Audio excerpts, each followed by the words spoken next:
Alors nous allons parler aujourd'hui de la migration et le droit de la famille. Je vais me centrer sur le regroupement familial, bien que ce ne soit pas l'unique approche possible des relations entre famille et migration, bien entendu. On aura des séances de séminaire qui aborderont plus spécifiquement la question. Et là, je vais me centrer sur, au fond, les fondements juridiques et la jurisprudence du regroupement familial et les différents obstacles qui lui sont désormais opposés. Donc, c'est le 4e des 8 cours. Nous arriverons à la moitié à la fin de cette séance. Je rappelle que la protection de la vie familiale, de façon générale, toute catégorie de la population confondue, c'est un droit qui est reconnu par la Constitution de 1946, par le préambule de la Constitution de 1946. En effet, dans l'ordonnance de novembre 1945, qui est considérée comme le texte fondateur du droit des étrangers, c'est le texte notamment qui a créé l'Office national de l'immigration, il n'y a rien sur le regroupement familial. Cette ordonnance traite de toutes les conditions d'entrée et de séjour des étrangers. Il y a une deuxième ordonnance, au même moment, qui concerne l'accès à la nationalité. Mais un décret du 24 décembre 1945, alors là, De Gaulle est encore en train de diriger un gouvernement d'union nationale, confie au ministère de la Population, c'est son nom officiel, une mission importante: il faut faciliter l'établissement familial des étrangers dans le but d'aider à la reconstruction. Et vous verrez que cette vision très, très positive, très instrumentale de l'unification familiale, du regroupement familial, ça va être très important dans ces années d'après-guerre. Alors, le préambule de la Constitution de 1946, dans son alinéa 10, proclame que la nation assure à l'individu et à la famille les conditions nécessaires à leur développement. C'est toujours ce présent de l'indicatif qui a une valeur d'injonction et qui, évidemment, pose la question de sa réalisation. Et quand De Gaulle part, les gouvernements suivants, notamment le gouvernement Blum, vont édicter une circulaire, c'est le ministère de la Santé publique et de la Population qui est en charge de ça et qui va faire une circulaire sur l'introduction, l'accueil et l'implantation des immigrants et de leurs familles. Alors c'est un texte sur lequel on va s'attarder un peu parce qu'il est assez représentatif de l'état d'esprit d'une époque. En préambule, le ministre de l'époque, M. Ségel, explique que les opérations d'introduction de travailleurs étrangers sont appelées à prendre, dans un proche avenir, un rythme accéléré. C'est là, au premier chef, une opération de peuplement. Donc on revendique de façon très claire la migration des travailleurs comme étant une migration de peuplement. Et ceci fait écho aux interventions qui sont à l'époque très influentes d'Alfred Sauvy, à qui on vient de confier la direction de l'Institut national d'études démographiques, qui a été créé en fin 1945 et avec une revue, la revue Population, qui démarre en janvier 1946. Et j'ai déjà eu l'occasion de parler de ce texte étonnant. Alfred Sauvy réclame, il ignore encore l'ampleur du baby-boom. Il pense qu'il y a encore un impératif démographique essentiel. C'est seulement quelques mois après qu'il aura connaissance de l'existence du baby-boom et de sa généralité dans la plupart des pays occidentaux. Mais à cette date, il dit voilà, on a besoin d'immigration.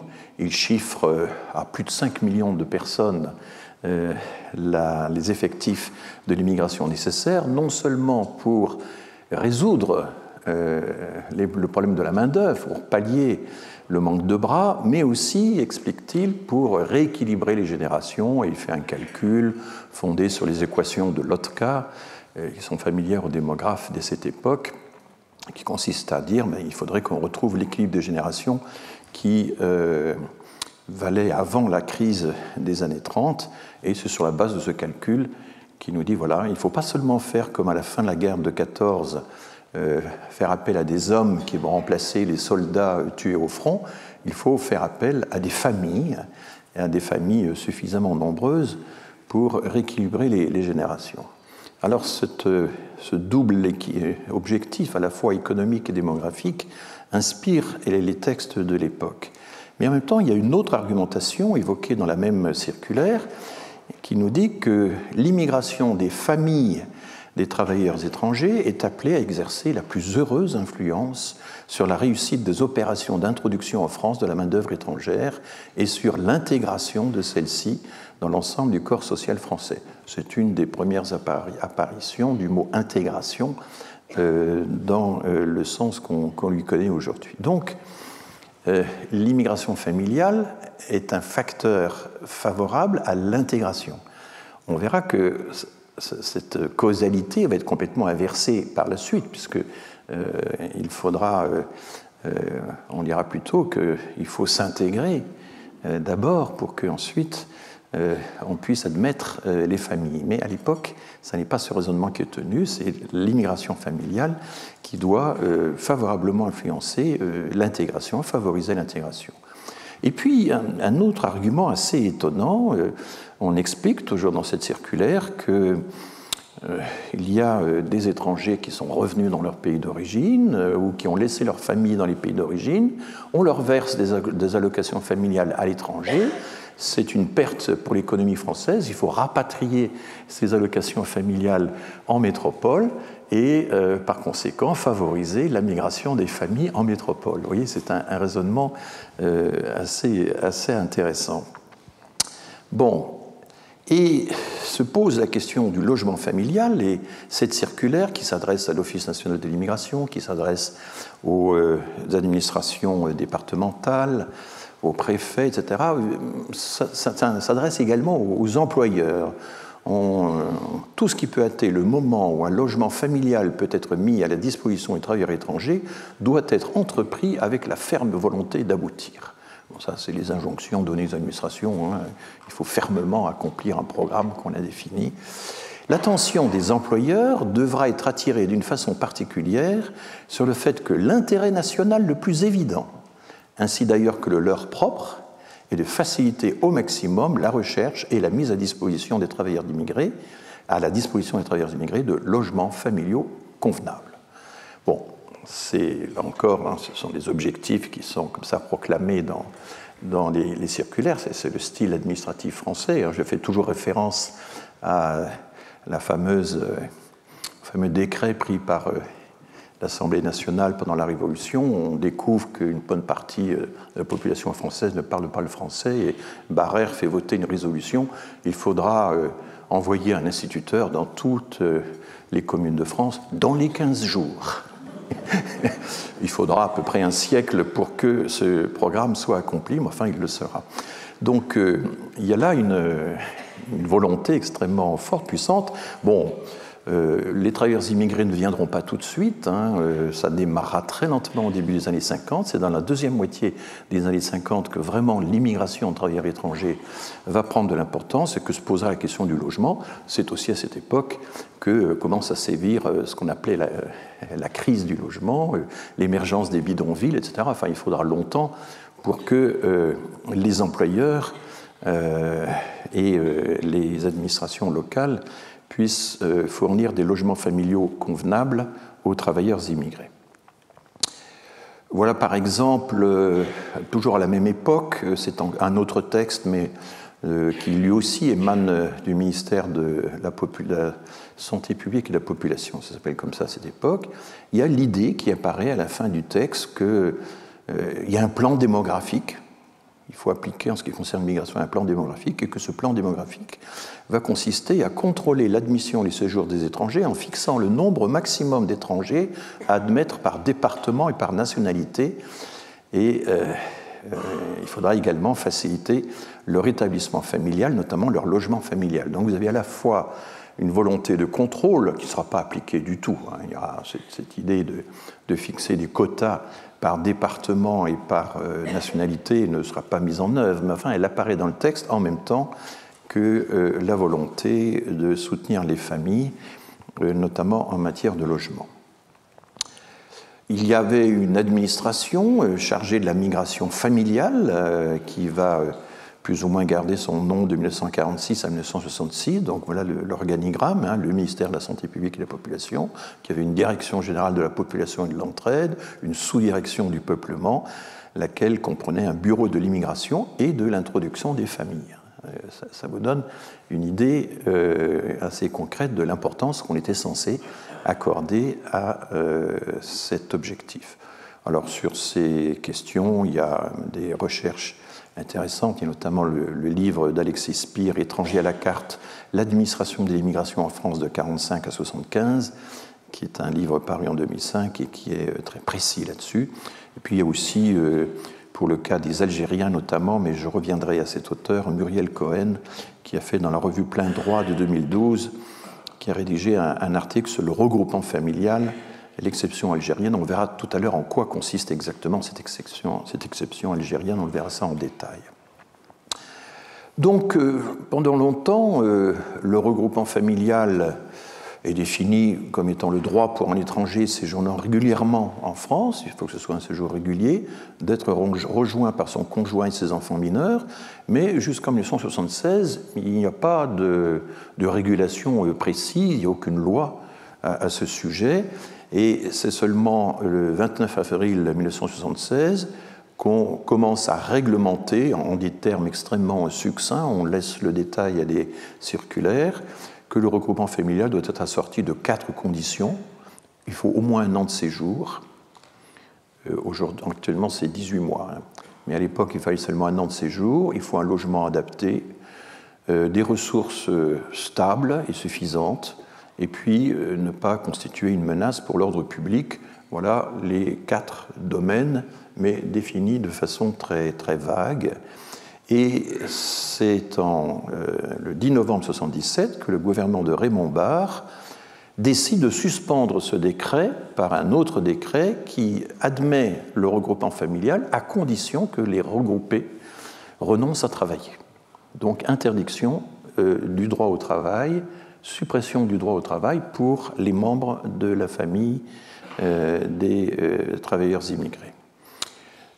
Ce décret est attaqué par une série d'associations, en tête Gisti, mais il y a également la CFDT et la CGT, et c'est le fameux arrêt Gisti du 8 décembre 1978.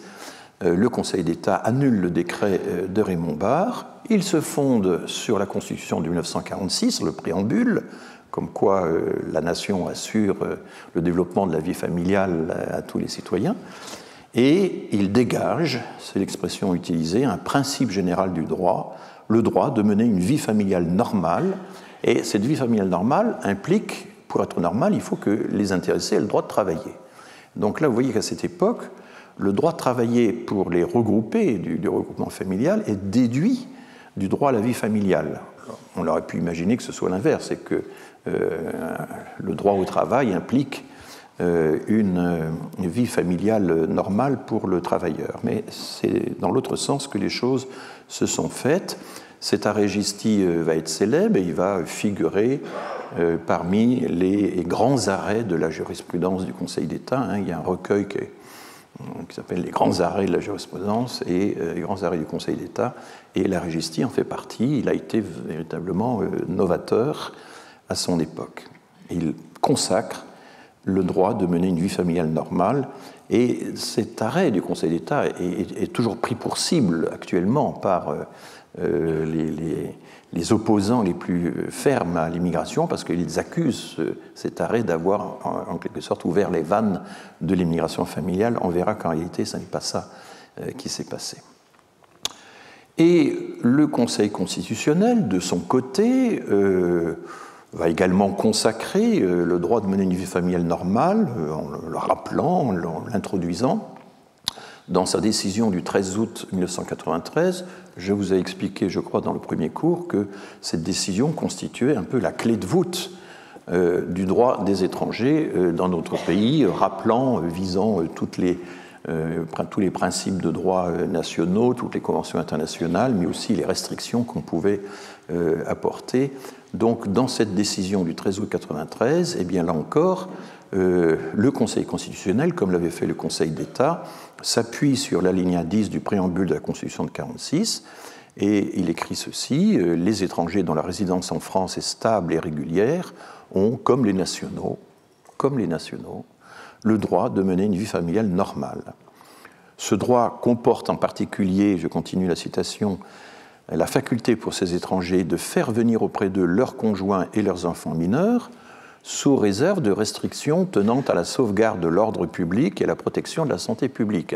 Ce sont ces fameuses restrictions que l'on retrouve toujours systématiquement dans la législation, lesquelles, donc ces restrictions, revêtent le caractère, d'objectifs de valeur constitutionnelle. Donc la sauvegarde de l'ordre public, la protection de la santé publique sont des objectifs de valeur constitutionnelle, de même que le droit de mener une vie familiale normale, et il faudra donc, et ça c'est la tâche du législateur, assurer la conciliation de telles exigences. On ne peut respecter ce droit à la vie familiale qu'en le conciliant avec les exigences de l'ordre public et de la santé publique.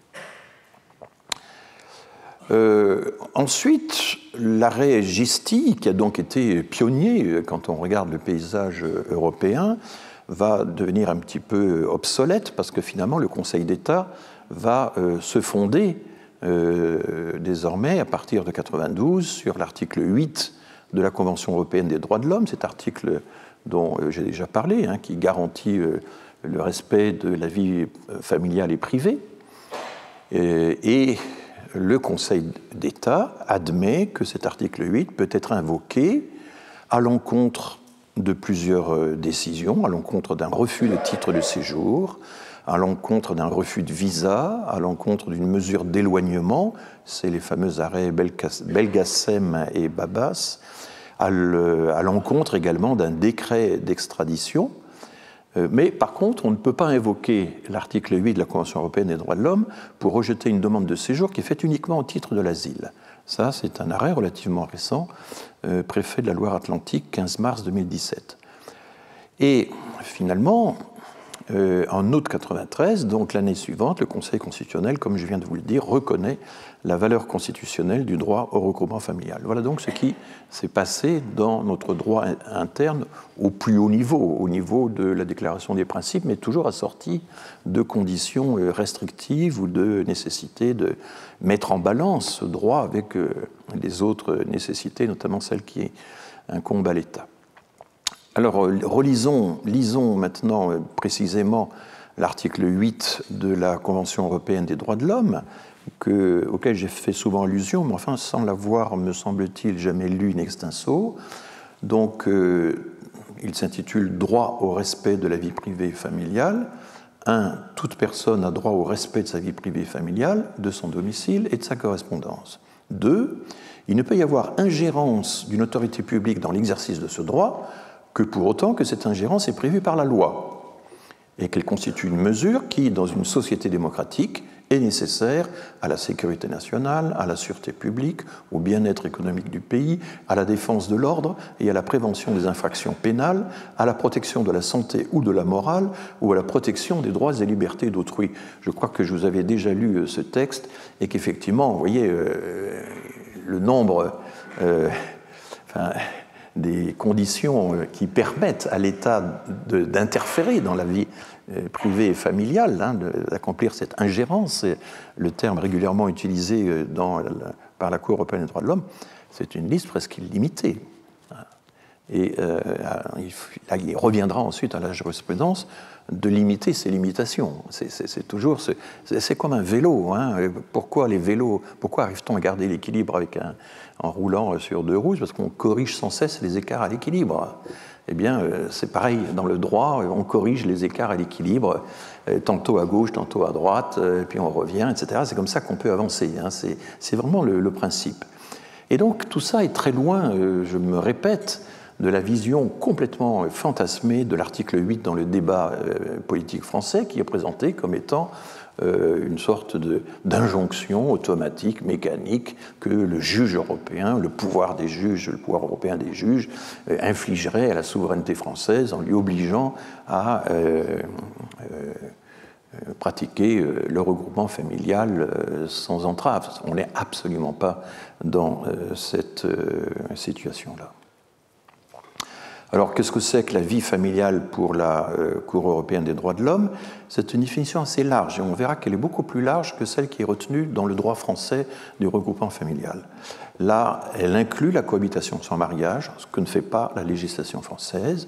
Elle inclut la relation stable entretenue par un couple homosexuel, et la France va entériner ça, je crois, la même année, en 2013 aussi. Et puis, il y a tout le problème de la rupture de l'union des parents. Même si les parents ont rompu, la nécessité d'être ensemble représente pour un parent et son enfant un élément fondamental de la vie familiale. C'est ce qui est proclamé par la CEDH. Évidemment, ça a des incidences très concrètes. Il faut savoir que quand on essaie de comprendre ce que dit,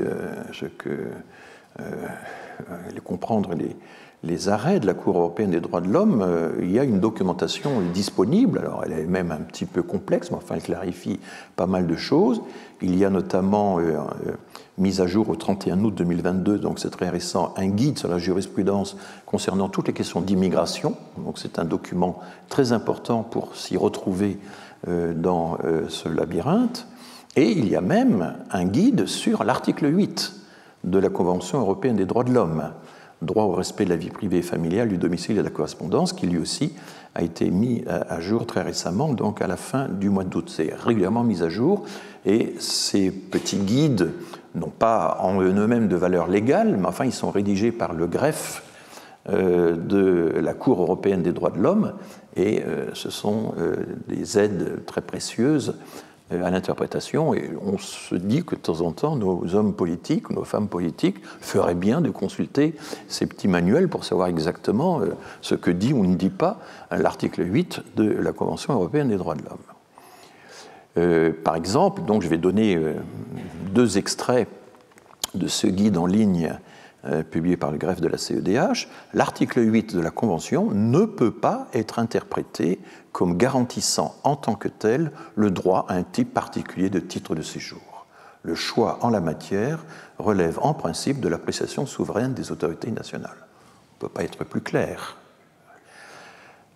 Autre citation, cependant, la solution proposée doit permettre à l'individu concerné d'exercer sans entrave son droit à la vie privée et ou familiale. Des mesures restreignant le droit d'une personne de séjourner dans un pays peuvent, dans certains cas, donner lieu à une violation de l'article 8 s'il en résulte des répercussions disproportionnées sur sa vie privée et ou familiale. Donc, il y a un sens de la proportion. Ça se présente dans certains cas. Vous voyez que ça n'a rien de systématique de faire appel au droit à la vie privée ou familiale pour autoriser un regroupement familial. Et les différents juristes qu'on peut consulter sur cette question sont unanimes à dire que tout ça, ça forme quand même, ça aboutit à une casuistique complexe, à une jurisprudence que là je qualifie de sinueuse, avec parfois des revirements, enfin voilà, c'est pas... alors, il y a un arrêt qui a joué un rôle important, c'est UNER, U-NER contre Pays-Bas. C'est un cas, comme souvent dans les affaires de la Cour européenne des droits de l'homme, l'intéressé est un malfrat ou un personnage pas du tout recommandable. Là, c'est un sujet turc qui avait vécu aux Pays-Bas, qui a commis un assassinat. Il était entré dans un bar avec 2 pistolets chargés. Et il a tué une des personnes qui étaient là. Il a fait 7 ans de prison pour homicide. Mais enfin bon, il a quand même... ses avocats ont eu recours à la Cour européenne des droits de l'homme pour qu'il puisse bénéficier, après avoir accompli sa peine, d'un regroupement familial qu'il avait demandé et qui lui avait été refusé. Et donc, la Cour juge cette affaire UNER contre Pays-Bas en 2006. Le jugement dit la Convention ne garantit pas le droit pour un étranger d'entrer ou de résider dans un pays particulier et lorsqu'ils assument leur mission de maintien de l'ordre public, les États contractants ont la faculté d'expulser un étranger délinquant. Donc, il n'y a aucune, là encore, combien de fois ai-je lu que la Cour européenne des droits de l'homme nous empêche d'expulser des étrangers délinquants? Ça n'est absolument pas le cas. Véritablement, la Cour est un bouc émissaire des difficultés que nous rencontrons au niveau national. Enfin, c'est vraiment comme ça que ça fonctionne. Et alors, comment fait-on pour apprécier la proportionnalité d'une ingérence, c'est-à-dire le droit de l'État à réduire le droit au respect de la vie privée? Eh bien, il y a des critères qu'on va appeler les critères de l'affaire Huner, les critères Huner. On retrouve ça dans d'autres affaires que je liste ici. Un cas d'un migrant adulte condamné pour de graves infractions, qui n'a pas eu d'enfant, qui n'a pas de lien de dépendance avec sa fratrie et ses parents, eh bien on l'expulse. Ça n'a pas porté atteinte à la vie privée de l'intéressé. Il va falloir que je renonce à toucher le câble qui relie l'ordinateur à l'écran. Et l'arrêt Maslow contre Autriche 2008 explique que pour justifier l'expulsion d'un immigré qui a passé légalement la majeure partie de son enfance et de sa jeunesse dans le pays d'accueil, il faut de très solides raisons. Donc ça, c'est le cas inverse. Il faut de très solides raisons pour justifier l'expulsion d'un immigré qui... voilà. Et quelles sont ces très solides raisons? Par exemple, la gravité de l'infraction qu'il a commise, ce genre de choses. Donc voilà, c'est un peu simplifié les critères qui sont utilisés de manière vraiment systématique maintenant par la Cour pour apprécier la compatibilité de l'expulsion d'un immigré régulier avec l'article 8. Alors il faut tenir compte de la nature et de la gravité de l'infraction qu'il a commise, depuis combien de temps séjourne-t-il dans le pays, depuis combien de temps l'infraction a-t-elle eu lieu, est-ce que le requérant s'est correctement conduit depuis, il y a la nationalité des personnes considérées, il y a la vie familiale était-elle effective, on regarde la durée de mariage par exemple, est-ce que le conjoint qui l'a regroupé était au courant de l'infraction au moment où elle a été commise, au moment où a eu lieu le mariage, combien y a-t-il d'enfants, quels sont leurs âges, quelles difficultés ils rencontreraient si on expulsait la personne dans son pays, et puis finalement la solidité des liens sociaux, culturels, familiaux avec les deux pays, le pays d'origine et le pays de destination. Donc vous voyez, ça fait quand même un ensemble de critères assez large qu'il faut manipuler, et bien la jurisprudence c'est ça, et elle va pondérer un peu tous ces critères, et d'une affaire à l'autre, évidemment, ces critères n'auront pas tous le même poids, ils ne vont pas tous peser de la même façon dans la décision finale. Alors, l'Union européenne, là je vous ai parlé de la Convention européenne des droits de l'homme, attachée donc au Conseil de l'Europe, mais l'Union européenne elle-même, qui était aujourd'hui à 27, mais enfin qui pendant longtemps était à 15, que dit-elle de son côté sur le regroupement familial? Alors là, le texte de référence, c'est la directive européenne du 22 septembre 2003, qui est une directive qui s'impose à tous les États membres de l'Union européenne. Et il va y avoir une énorme bagarre autour de cette directive, un contentieux très très étonnant, puisqu'il va y avoir une action en justice du Parlement européen contre le Conseil européen, c'est-à-dire le Conseil des chefs de gouvernement et des premiers ministres, des chefs d'État et des chefs de gouvernement. Alors, pourquoi? Eh bien, parce que cette directive, elle va légitimer une approche assez restrictive du regroupement familial.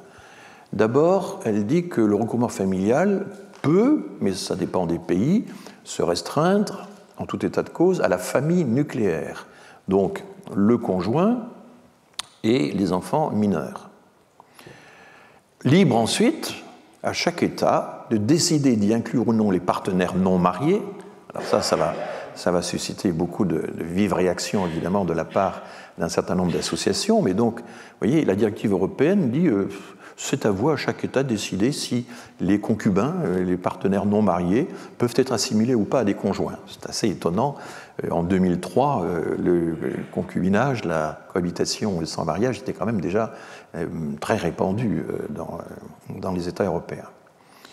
Libre aussi à chaque État de décider d'y inclure les ascendants en ligne directe, donc le père ou la mère du regroupant, et ses enfants majeurs célibataires. Aux États-Unis, par exemple, le regroupement familial peut inclure les enfants majeurs à condition qu'ils soient célibataires. En tout cas, c'est une catégorie qui est prioritaire sur les enfants majeurs qui, eux, seraient mariés.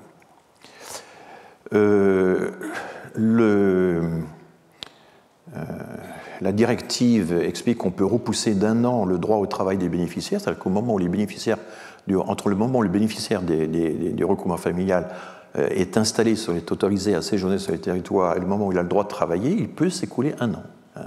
Ça, là aussi, il va y avoir de fortes critiques là-dessus.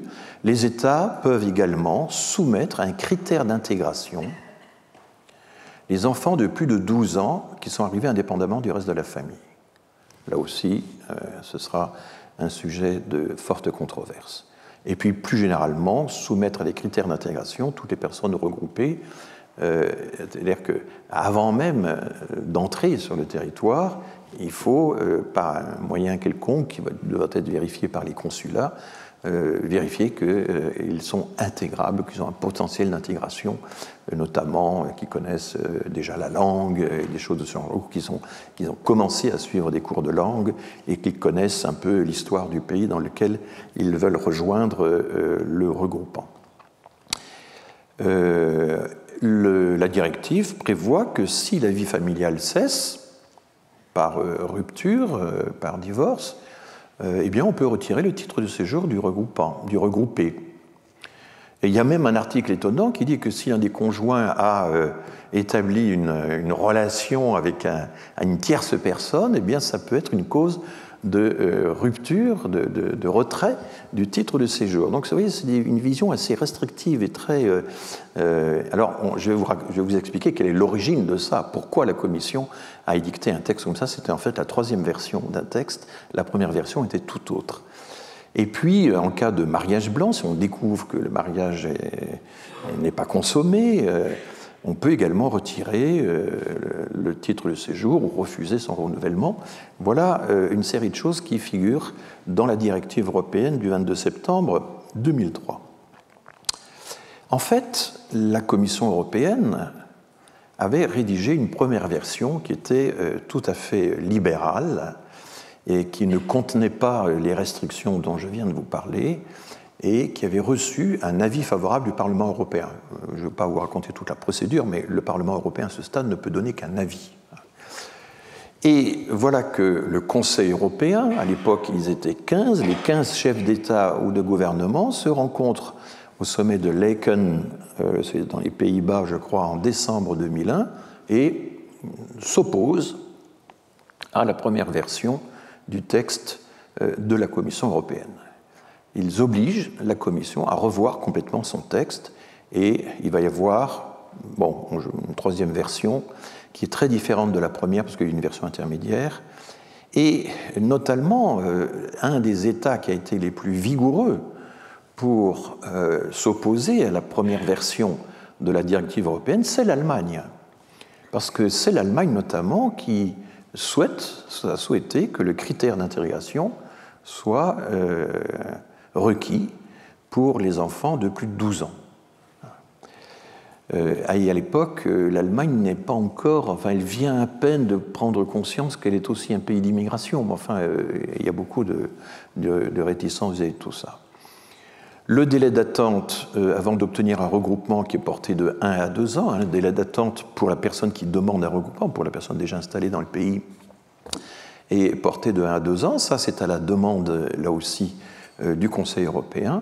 Et puis, la possibilité de réduire la durée du titre de séjour qu'on accordait aux regroupés, parce que longtemps, dans beaucoup de pays, c'était le cas en France, quand une personne était regroupée autour du requérant, eh bien, on lui donnait aussitôt un titre de séjour qui avait la même durée, la même nature que le titre dont bénéficiait déjà le requérant, le regroupant, comme on dit parfois dans le... Voilà. Le Parlement européen est furieux, on ne peut pas utiliser d'autres termes. Il va être très mobilisé et chauffé à blanc par les associations et les ONG, je vais en parler, et du coup, il décide de saisir la Cour de justice de l'Union européenne, qui à l'époque s'appelait en fait la Cour de justice des communautés européennes, la CJCE. Et ça, c'est un recours de décembre 2003. Et donc voilà une situation juridiquement étrange. Alors c'était d'autant plus curieux que dans la directive de 2003, subsistent dans l'introduction de très beaux passages sur la nécessité, l'intérêt, la grandeur du regroupement familial. Et voilà le texte qui subsiste, qui n'a pas été touché. Le regroupement familial est un moyen nécessaire pour permettre la vie en famille. Il contribue à la création d'une stabilité socio-culturelle, facilitant l'intégration des ressortissants du pays tiers dans les États membres. Donc là, vous voyez, la causalité, regroupement familial favorisant l'intégration et non pas l'intégration comme condition préalable au regroupement familial. On est encore dans l'optique de la causalité qui était affichée par la France dans ces textes d'après-guerre que je vous ai lus au début de la séance. Ce qui permet, par ailleurs, continue la directive, de promouvoir la cohésion économique et sociale, objectif fondamental de la communauté énoncé dans le traité. Donc là, un rappel un peu grandiose des objectifs du regroupement familial, stabilité socio-culturelle, intégration, cohésion économique et sociale, c'est très puissant, mais le reste du texte va aller en réalité dans un sens contraire, et d'ailleurs cette contradiction va être relevée par le Parlement européen qui dit « mais non, avec un texte pareil, vous revenez sur les beaux principes de cohésion que vous rappelez dans votre préambule ». Alors c'est le GISTI notamment, et pas uniquement, qui va mener la lutte contre cette directive d'octobre à novembre 2003. On peut encore trouver sur Internet toute sa mobilisation de l'époque, qui était très, très vive, et avec la CEDEF, la Coordination européenne pour le droit des étrangers à vivre en famille. Il interpelle le Parlement européen, c'est cette coalition qui va inciter le Parlement européen à agir vigoureusement contre le Conseil européen. Et la CEDEF, c'était 150 associations, dont 40 françaises.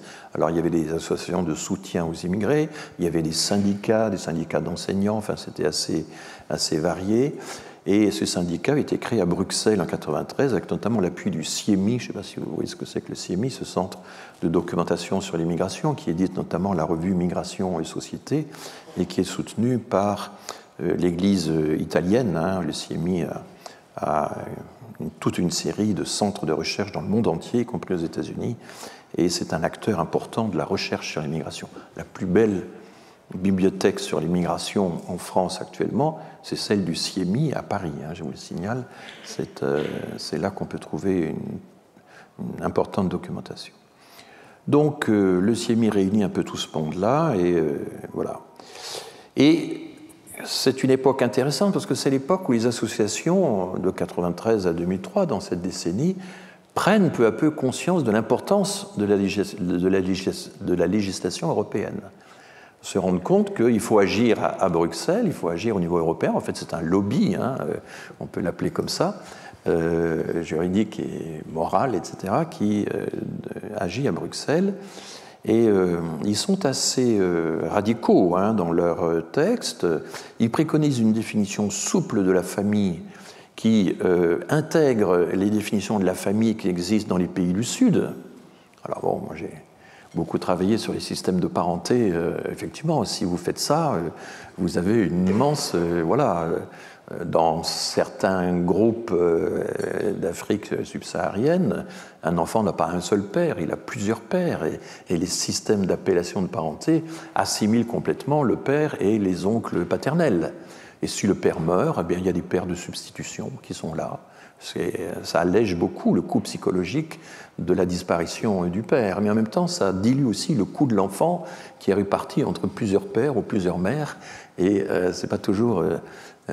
positif non plus. Enfin bon, voilà, mais si vous regardez les systèmes d'appellation de parenté, il y a toujours des équivalences qui sont faites entre le père et toute une série de parents, entre la mère, tous ses parents. Les cousins parallèles, enfants de deux frères ou enfants de deux sœurs, sont appelés comme des frères et sœurs, par exemple. Alors que les cousins croisés, enfants d'un frère et d'une sœur, d'une paire de personnes qui ont des sexes différents, eux, sont classés du côté des alliés et non pas des consanguins. Bon, si on prenait en compte tout ça, et là la littérature de la CEDEF est un peu rapide quand même, il faut bien le dire, si on incluait tout ça, le regroupement familial serait à peu près indéfini, parce que deux parents parallèles à un troisième sont parallèles entre eux. Enfin bon, et donc il y a des extensions qui sont considérables dans les systèmes de parenté traditionnels. Voilà, et prouver tout ça, le problème des fratries parallèles, c'est compliqué. Et donc la CEDEF s'en prend assez vigoureusement à l'ignorance sociologique, il faudrait dire plutôt l'ignorance ethnologique, anthropologique des autorités de l'État. Mais enfin bon, on ne peut pas demander aux législateurs, aux conseillers d'État d'être experts en anthropologie de la parenté, que ce soit en Asie, en Afrique, en Amérique, etc. En tout cas, le GISTI et la CEDEF donc, poussent le Parlement européen à saisir la Cour de Luxembourg, et c'est ce qui va se faire.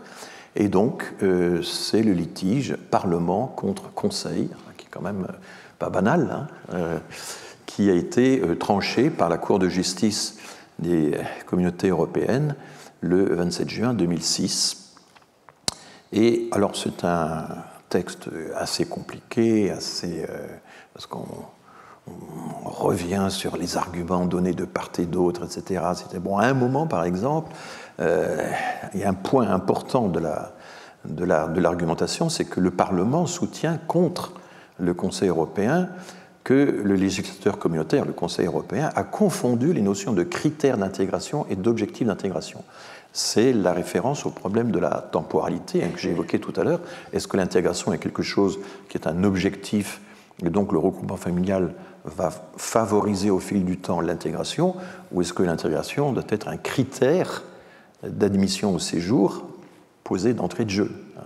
Et le Parlement, et à juste titre selon moi, mais je ne suis pas juriste, soutient que en fait, le Conseil européen a transformé l'objectif d'intégration en un critère préalable d'intégration. C'est ça l'enjeu de... Voilà.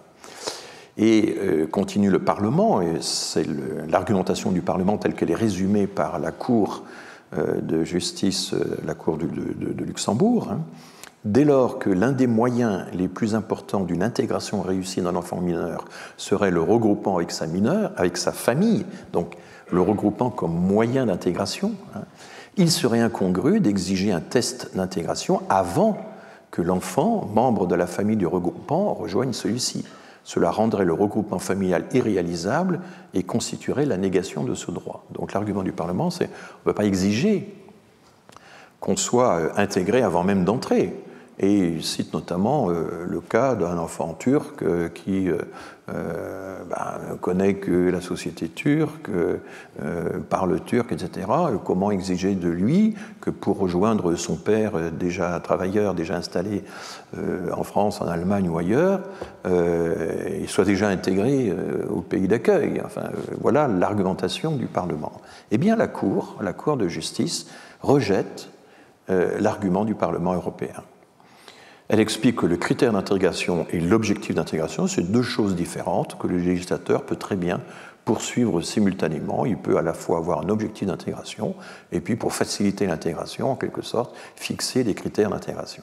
Alors ça, c'est tout le problème qu'on a aussi, un problème éthique qui se pose aux chercheurs, parce qu'on a des enquêtes qui montrent quels sont les facteurs qui favorisent ou pas l'intégration.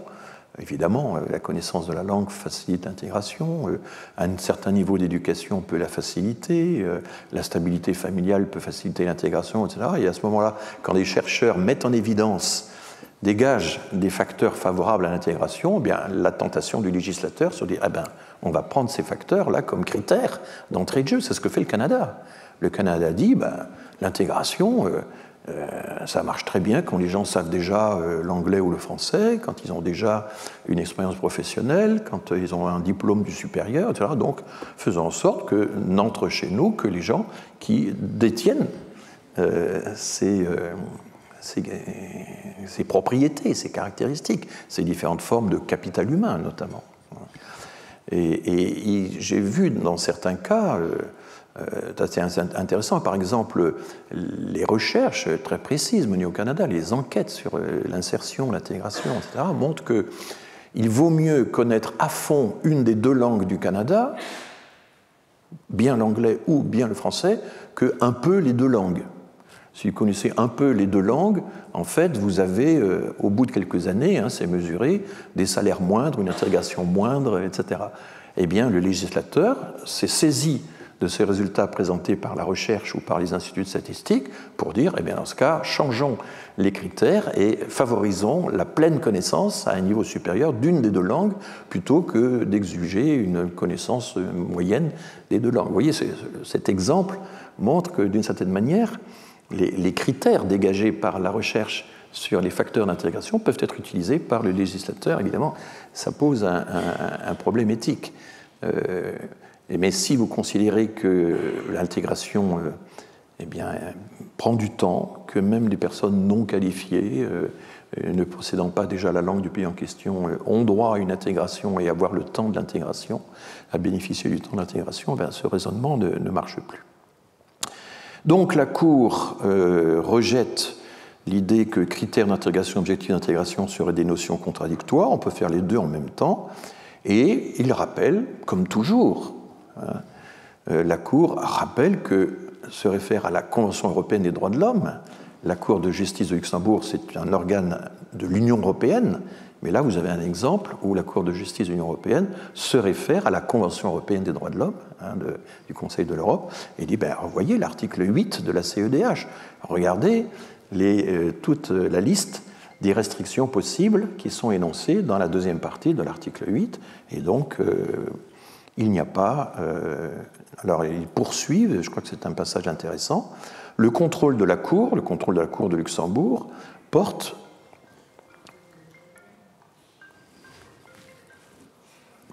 dit la Cour elle-même, sur la question de savoir si la directive de 2003, la disposition attaquée, en tant que telle, respecte les droits fondamentaux, et plus particulièrement si elle respecte le droit au respect de la vie familiale, l'obligation de prendre en considération l'intérêt supérieur des enfants. Ça, c'est une allusion à la Convention de l'ONU des droits de l'enfant, la CIDE, qui date de 1989, je crois. Et puis le principe de non-discrimination en raison de l'âge, ça, c'était à propos de ces pays qui exigent un critère d'intégration pour les enfants dès l'âge de 15 ans. Eh bien, la Cour répond oui. La directive de 2003 respecte les droits fondamentaux dans ces trois domaines, il n'y a pas de problème, et donc elle a rejeté le recours du Parlement contre le Conseil. Alors c'est un épisode important dans l'histoire du regroupement familial en Europe, et du coup, la Commission a quand même essayé de se frayer un chemin malgré cette sentence de la Cour de justice. Il y avait prévu dans la directive européenne une clause qui disait que régulièrement il fallait faire une évaluation de la directive à la charge de la Commission européenne, et donc en 2008, 5 ans après la directive, la Commission européenne fait un rapport sur l'application de la directive, comme elle le fait de façon générale pour toutes les autres directives. Et elle essaie de voir quels sont les pays qui appliquent ou n'appliquent pas les restrictions qui avaient été rendues possibles par la directive de 2003. Et elle constate et elle déplore qu'il y a en fait de très grandes variations entre les pays membres de l'Union européenne sur l'application de ces critères. Par exemple, les critères d'intégration exigés des enfants à partir au-dessus de l'âge de 12 ans, il n'y a que l'Allemagne, les Pays-Bas et Chypre, CY c'est Chypre, qui l'appliquent. Bon, l'Allemagne et les Pays-Bas, c'est quand même pas n'importe quel pays. Regrouper des ascendants, c'est-à-dire les pères et mères, eh bien c'est possible dans toute une série de pays dont la France ne fait pas partie, parce que vous voyez, Bulgarie, République tchèque, Hongrie, Italie, Lituanie, Luxembourg, Pays-Bas, Portugal, Roumanie, Slovénie, Slovaquie, Suède et Espagne. Regrouper un partenaire non marié, un concubin. Alors, j'aime aussi vous dire que les pacsés, alors là, ça n'existe guère en Europe, et ça n'est pas possible dans le droit français, on y reviendra. Bon. Eh bien là, il n'y a que 6 pays ou 7 pays, dont la France ne fait pas partie, qui acceptent le regroupement d'un partenaire non marié. C'est possible en Belgique, en Allemagne, en Finlande, aux Pays-Bas, en Suède, au Portugal, en Lituanie, mais pas chez nous. Quant au niveau des ressources, alors là je vous épargne le détail, il regarde le niveau des ressources, la façon dont elles sont calculées, les ressources nécessaires pour assurer le regroupement, c'est extraordinairement variable d'un pays à l'autre, et le rapport montre que cette variation ne dépend pas uniquement de la richesse relative des pays, mais qu'à richesse égale, les pays ont des solutions, des critères, des seuils de ressources qui sont extrêmement différents. Et puis enfin, l'intégration comme condition d'admission, eh bien, ça n'existe que dans 3 pays, dont la France. Les Allemands exigent une connaissance basique de l'allemand qui doit être attestée par un consulat. Donc, alors, ils ont beaucoup de consulats en Turquie, et donc du coup, un Turc doit essayer de se rapprocher du consulat ou d'un institut allemand, de l'Institut Goethe, je ne sais pas si ça s'appelait déjà comme ça à l'époque, qui délivre des cours d'allemand. Enfin, c'est aussi, dans ce genre de pays, il y a beaucoup de petites académies privées qui donnent des cours, etc. Il y a tout un marché de l'apprentissage des langues étrangères qui est centré sur la préparation des demandes de regroupement. En France, il y a une évaluation de la connaissance du français, on reviendra un peu sur la façon dont c'est pratiqué, et puis il va y avoir la signature du contrat d'accueil et d'intégration, qui est quelque chose de très particulier à la France, qui n'était pas exigé dans d'autres pays, pas du tout sous cette forme ou au même degré. Et puis les Pays-Bas, eux, exigent aussi que l'on passe au pays d'origine, préalablement au regroupement, donc un test d'intégration linguistique et civique, c'est-à-dire une connaissance des principes du système néerlandais. Voilà. Donc, la Commission européenne, dans son rapport, attire l'attention sur le fait que toutes ces pratiques très variables peuvent être conformes avec la directive à condition que l'on regarde de près, dans la pratique, comment ça se passe. Quelles sont les conditions réelles d'accessibilité des personnes, des candidats au regroupement, les conditions d'accès aux cours, quels sont les tarifs, comment c'est organisé. Enfin, il y a toute une description très précise de ce que devraient vérifier les pays quand ils posent ce genre d'exigences pour faire en sorte qu'elles ne réduisent pas les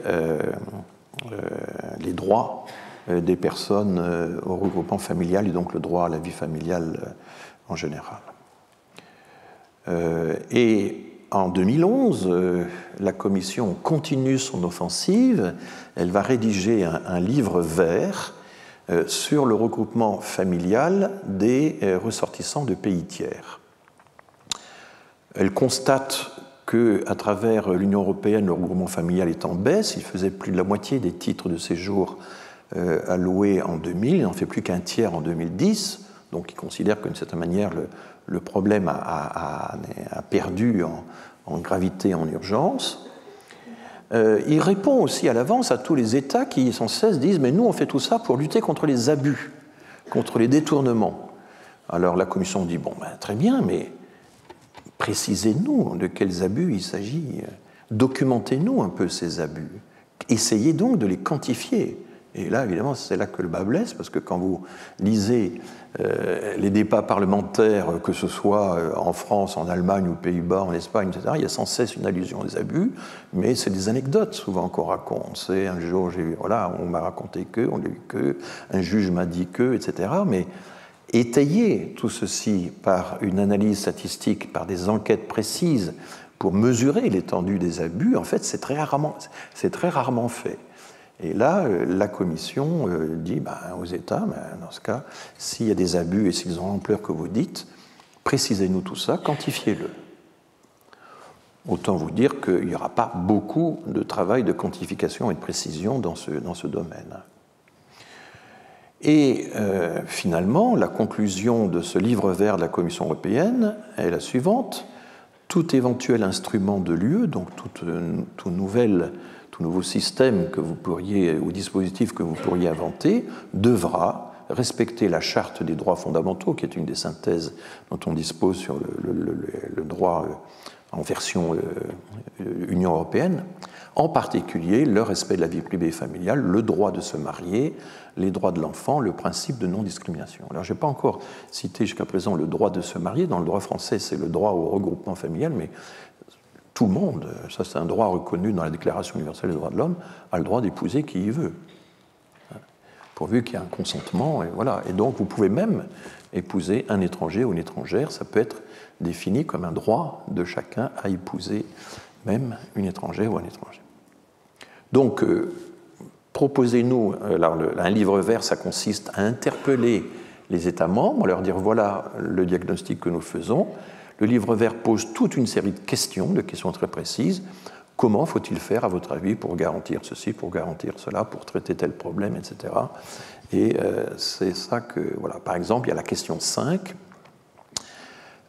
posée par la Commission aux États qui imposent des mesures d'intégration préalable. Je vous ai dit qu'il n'y en avait que 3, l'Allemagne, les Pays-Bas et la France. Ces mesures servent-elles efficacement le but de l'intégration? Comment peut-on l'évaluer dans la pratique? Alors ça, il ne suffit pas effectivement de proposer une belle mesure, mais est-ce que vous avez, comme disent les Anglais, la capacité de monitorer le système, de suivre son application et de voir si ça s'améliore au cours du temps, si ça produit des résultats? Là, évidemment, aussi, le bât blesse. C'est quand même très difficile de mesurer l'efficacité de ces mesures. Il faudrait opposer l'avant et l'après. Il y a toute une des techniques d'évaluation des politiques publiques qui nécessitent des contrôles statistiques parce que beaucoup de choses peuvent bouger dans l'intervalle qu'il faut neutraliser. Enfin bref, c'est assez compliqué. Quelles sont les mesures d'intégration les plus efficaces à cet égard? Selon vous, ces mesures devraient-elles être davantage définies à l'échelle de l'Union européenne? Recommanderiez-vous des mesures préalables à l'admission? Donc, et dans l'affirmative, comment mettre en place des garanties afin de s'assurer que toutes ces mesures préalables que vous pourriez préconiser ne créent pas de facto des obstacles excessifs au regroupement familial tels que des frais ou des exigences disproportionnées?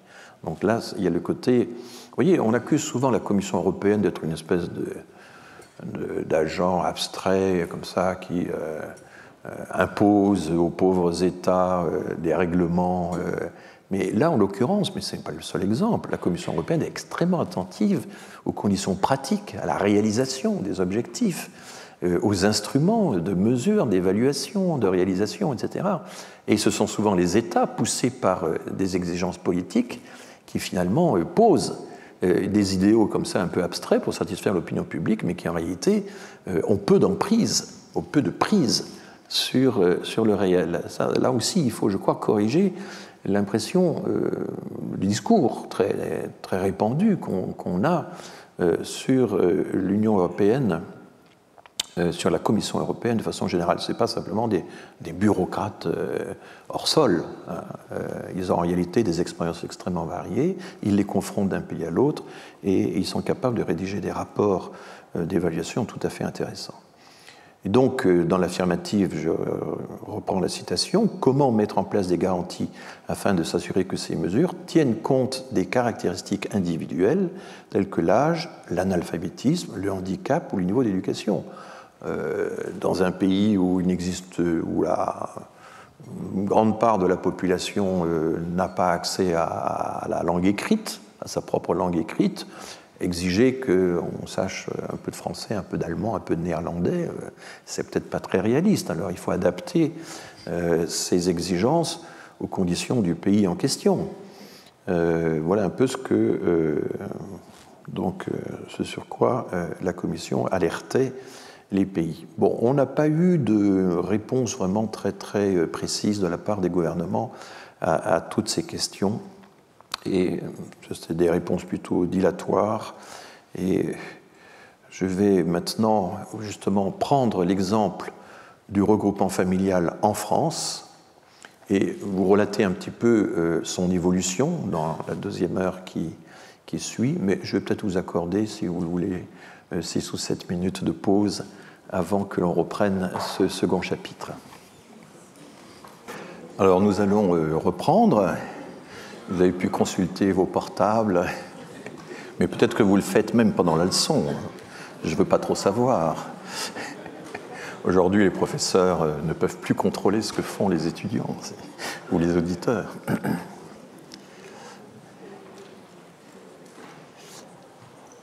Passons donc maintenant aux conditions du regroupement familial en France. Et en gros, elles sont de plus en plus sévères. Il y a d'abord des conditions imposées aux demandeurs, aux requérants, le regroupant, et puis il y a des conditions imposées aux bénéficiaires. Je commence par les conditions imposées aux demandeurs. Il faut qu'ils séjournent en France depuis au moins 18 mois. Ça, c'est depuis la loi de 2006. Ça a changé, ça a cessé de changer. C'était 24 mois jusqu'en 93, puis ça a été ramené par les socialistes à 12 mois en 98, c'est remonté à 18 mois, enfin ça change sans cesse. Et il faut s'imaginer, et ça a été décrit d'ailleurs par des anthropologues qui suivent des familles, comment des gens en cours de route découvrent que le délai sur lequel ils avaient misé a été rallongé. Enfin, bon. Il faut un logement décent, donc il y a un équipement minimal du logement qui doit être vérifié, notamment par la mairie ou par la préfecture, et il y a des surfaces minimum. La France est divisée en 3 zones, en 3 niveaux d'urbanisation. Évidemment, dans les grandes villes, les surfaces sont plus petites qu'en zone rurale. Et puis cette surface est également liée à la taille de la famille, c'est de 22-28 mètres carrés par personne seule, et puis ensuite il y a 10 mètres carrés supplémentaires par personne supplémentaire. Enfin, il y a tout un calcul comme ça qui n'est pas évident. On a vu des gens à qui le regroupement familial a été refusé parce qu'il leur manquait 5 mètres carrés. Voilà. Il faut des ressources stables et suffisantes pour faire vivre la famille, et sans inclure dans le calcul les prestations familiales, le RSA, etc. Et en gros, il faut dépasser le salaire minimum mensuel sur une durée d'1 an. Donc c'est ça la stabilité, avoir un revenu équivalent au salaire minimum mensuel sur une durée d'1 an.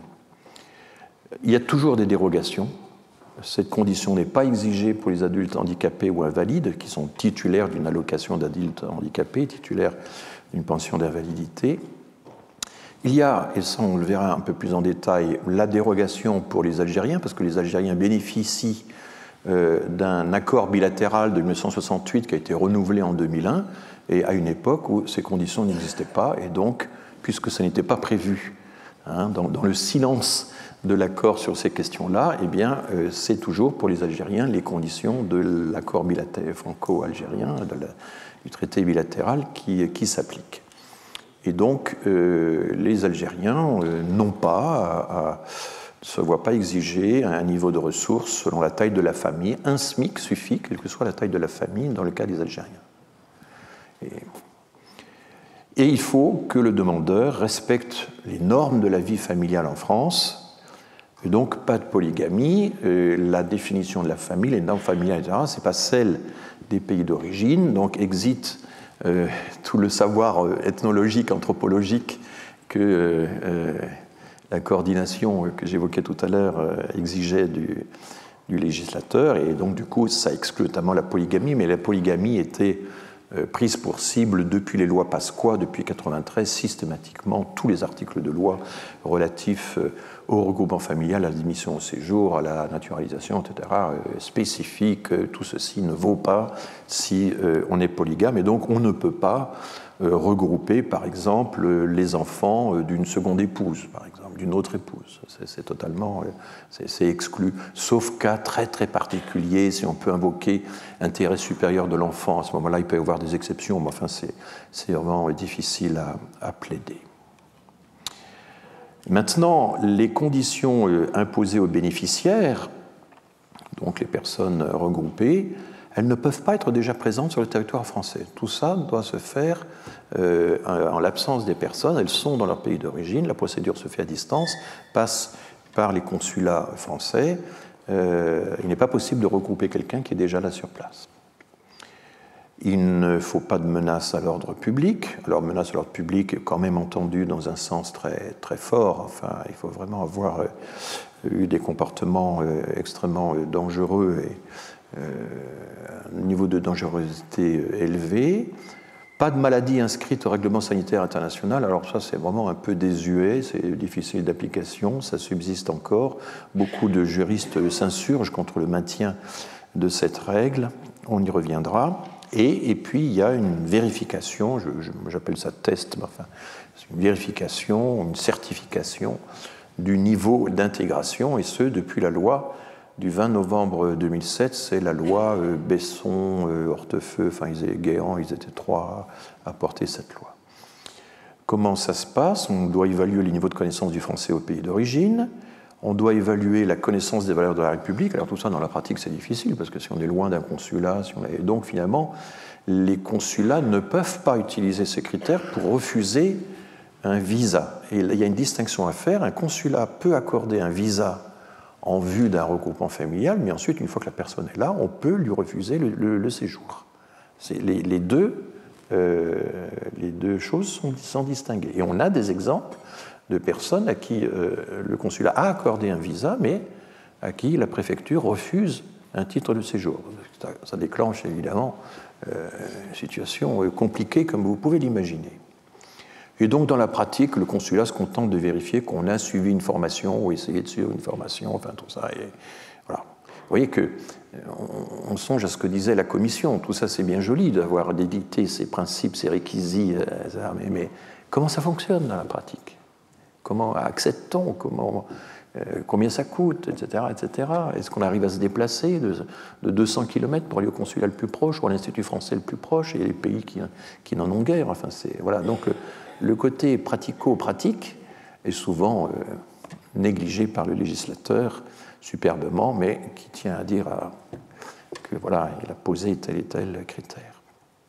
Et comme le signalent les juristes, et là je pense par exemple à Fabienne Jo-Seseke, qui a été une des principales commentatrices de ces textes, et dans le traité qu'elle a co-signé avec Ségolène Barbeau-Desplaces et un autre auteur, elle signale à quel point c'est un retournement important. Donc je l'ai déjà suffisamment dit, mais là, le regroupement familial autrefois était un facteur d'intégration et maintenant il devient une condition du regroupement. Donc une inversion de la causalité, enfin, de la flèche du temps en quelque sorte. Le CESEDA, c'est le code de l'entrée et du séjour et de la demande d'asile. Bon. Alors, comment ça se passe, le traitement de la demande? Il faut adresser la demande de regroupement à l'OFII, l'Office français de l'intégration et de l'immigration, qui transmet le dossier à la mairie de résidence. Alors ça, c'est une caractéristique aussi du système français. Les maires, les députés maires qui étaient impliqués dans le vote de la loi ont dit « mais nous, on veut vérifier la situation de ces personnes ». Il s'agissait en fait d'essayer de diminuer le nombre de personnes indésirables dans sa commune. C'était ça le ressort de ce genre de contrôle. Et le maire a 2 mois pour vérifier les conditions de logement et de ressources. Alors, très souvent, il ne répond pas. Et quand on parle de cette question à des maires qui ont travaillé la question, on dit oh, c'est impossible, on ne peut pas. Alors, il y a des gens qui se plaignent du fait qu'effectivement, ce contrôle local des conditions de logement, de ressources, soit difficile à mettre en pratique. Là encore, l'écart entre les grands principes et la pratique. Et du coup, ce qui a été décidé, c'est que si le maire ne répond pas au bout de 2 mois, son silence vaut approbation. De façon générale, je le mentionne en bas, il existe, vous le savez peut-être, un code des relations entre le public et l'administration qui stipule qu'au bout d'un certain délai qu'on peut fixer, le silence de l'administration vaut approbation. Mais l'immigration est un des rares domaines où le silence de l'administration vaut refus. Et notamment, là je ne parle pas du maire, parce que si le maire ne répond pas, l'OFII continue de traiter le dossier, et tant pis, n'a pas d'enquête locale sur les conditions de ressources et de logement. À ce moment-là, le préfet peut demander au maire, exiger du maire, vous n'avez pas répondu, mais moi j'ai besoin de savoir, donc faites la vérification. Donc le préfet peut requérir en quelque sorte, et notamment vérifier que le demandeur respecte les principes fondamentaux de la République. Alors là intervient la question des droits des femmes, la question de l'islam, enfin toutes ces choses-là. C'est le maire qui est censé vérifier maintenant ces choses-là à la demande du préfet. Évidemment, C'est pas simple. Bon, quand le dossier est complet, qu'il a été transmis à temps, donc il y a une date évidemment, parce qu'on vérifie toujours quelles sont exactement les dates à partir desquelles on doit décompter ces durées d'attente de la décision, eh bien l'absence de réponse de l'administration au bout de 6 mois vaut refus. Et donc la personne attend 6 mois, puis au bout de 6 mois il n'y a rien, c'est que ça ne marche pas. Voilà. Et comme je le précisais, même si le regroupement est autorisé, ah oui, là, ça c'est encore autre chose, même si le regroupement est autorisé, l'administration peut encore refuser le visa de long séjour. Alors on a par exemple, ça des affaires toujours extrêmement pénibles pour les associations qui s'en occupent, on découvre tout à fait in extremis, alors que tout avait l'air de marcher, tout semblait conclu, qu'il y a une pièce de l'état civil qui semble litigieuse, qui semble pas authentique, ou des choses comme ça, et ça peut tout remettre en cause dans un moment, alors que la famille est déjà là, alors que le regroupement avait été autorisé, etc. Ça, ce genre de mésaventure n'est pas rare, hein. Ça arrive. Voilà. Le titre de séjour qu'on reçoit quand on bénéficie de regroupement familial, eh bien jusqu'en 2003, les bénéficiaires de regroupement familial recevaient le même titre de séjour que le regroupant, la même nature de certificat de résidence, la même durée, avec la même durée. Mais depuis la loi Sarkozy I, la loi du 26 novembre 2003, ils reçoivent seulement un titre d'1 an qu'ils doivent renouveler, et ils doivent attendre 3 ans pour obtenir une carte de résident. Bon. Sauf les Algériens, alors dû à l'accord c'est en fait l'accord de 1968 révisé en 2001. Voilà. Et à ce moment-là, au bout de 3 ans, et à ce moment-là seulement, le statut des regroupants devient indépendant de celui. Le statut des regroupés devient indépendant de celui du regroupant.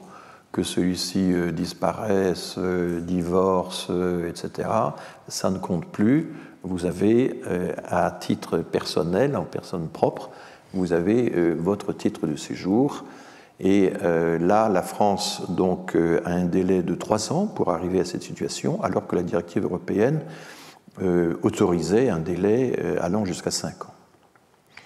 Et une des nouveautés introduites par la loi Sarkozy II, celle du 24 juillet 2006, c'est qu'on peut retirer le titre de séjour. En cas de rupture du couple, si notamment cette rupture est trop proche du regroupement, alors à ce moment-là, il y a un soupçon de fraude, peut-être que l'union... voilà, donc il ne faut pas divorcer trop tôt si on a bénéficié d'un regroupement familial, parce que c'est suspect. Il y a aussi le non-respect du contrat d'accueil et d'intégration. On n'a pas suivi les cours ou pas suivi le nombre d'heures qui étaient imparties, et le contrat d'accueil et d'insertion est devenu donc le contrat d'intégration républicaine, comme vous savez. Et puis en cas de polygamie, on découvre qu'il y a une deuxième épouse, des enfants d'une autre épouse, etc. Donc tout ça, c'est autant d'occasions, de possibilités justifiant le retrait du titre de séjour. Alors, si on passe maintenant, parce que là j'ai traité ça de façon un petit peu générale, mais si on se concentre sur le cas particulier des conjoints de Français, vous vous souvenez que dans les titres de séjour pour raison familiale, il y a 2 grandes catégories, il y a les conjoints de Français et il y a les conjoints d'étrangers, les familles d'étrangers. Et ces Français, et c'est ce qu'on leur reproche souvent, peuvent être eux-mêmes d'origine immigrée, et donc épouser des personnes originaires du même pays qu'eux, auxquelles, eh bien, le législateur a fortement réduit les droits des conjoints étrangers de Français, et on a vu dans la statistique que je vous ai présentée, vous avez tous les titres de séjour catégorie par catégorie, qu'en fait, cette catégorie-là, les conjoints de Français, a été durement éprouvée. Ça a diminué depuis 2005, ça a diminué de 10%, alors que d'autres catégories de titres ont augmenté. Et donc, depuis la loi Sarkozy II, depuis juillet 2006, ils ne bénéficient plus de plein droit d'un titre de séjour, et ce titre, quand ils l'obtiennent, ne garantit pas le droit d'entrée, donc ça devient compliqué. Alors regardons un petit peu ces restrictions sur la réunification des membres de la famille d'un Français ou d'une Française. Jusqu'en la loi de 84, c'était la loi qui avait unifié les titres de séjour, c'était la grande loi qui, à l'unanimité, juste avant la montée du Front National, hein, avait, semble-t-il, créé une espèce de règle de jeu admise de tous. C'était ce que Patrick Weil avait diagnostiqué. Il y a une règle du jeu fixée en 84, puis depuis tout se dégrade. Hein. C'est ça l'histoire du droit de l'immigration selon Patrick Weil. Il y a une montée progressive vers la loi de 84 qui est la plus libérale qu'on ait eue jusqu'à dans notre histoire. Et depuis 84, tout ceci est peu à peu grignoté, voire décomposé. C'est le schéma. Hein.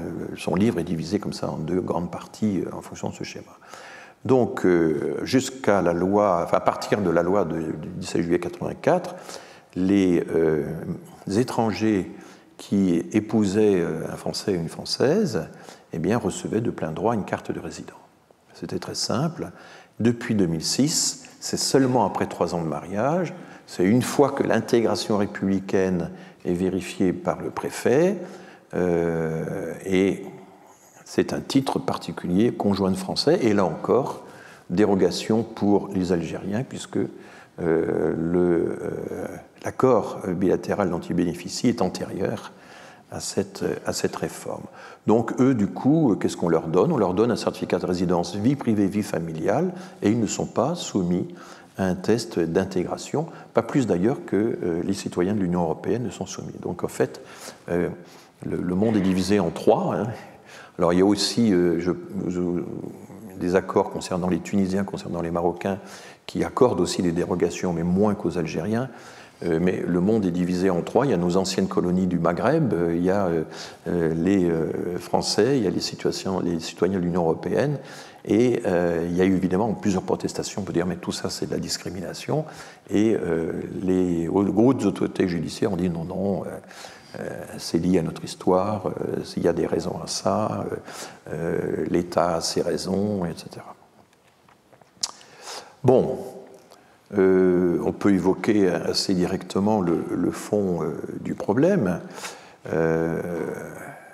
L'objectif initial des législations sur le regroupement familial, c'était évidemment de favoriser la vie de famille, d'en faire une condition de l'intégration. Et puis il y avait aussi la défense de l'intérêt supérieur de l'enfant qui doit vivre avec ses parents. Ça, c'est la Convention internationale des droits de l'enfant, Convention de l'ONU. Et puis en fait, l'objectif des gouvernements, depuis en gros 93, car c'est vraiment là que le tournant est pris, c'est à partir de 2003 et 2006 qu'il va s'accentuer. Et là, eh bien, la législation sur le regroupement familial devient un outil de contrôle des flux migratoires, tout simplement. Et puis en même temps, il y a cette attention extrême.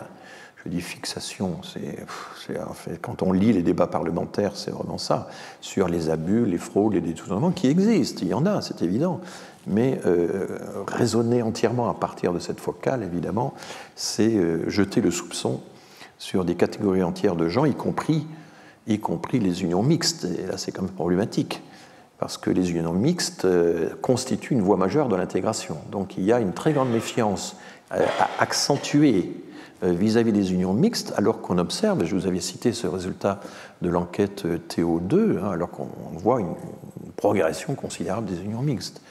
Elles progressaient sans doute davantage si elles n'étaient pas bridées autant qu'elles le sont.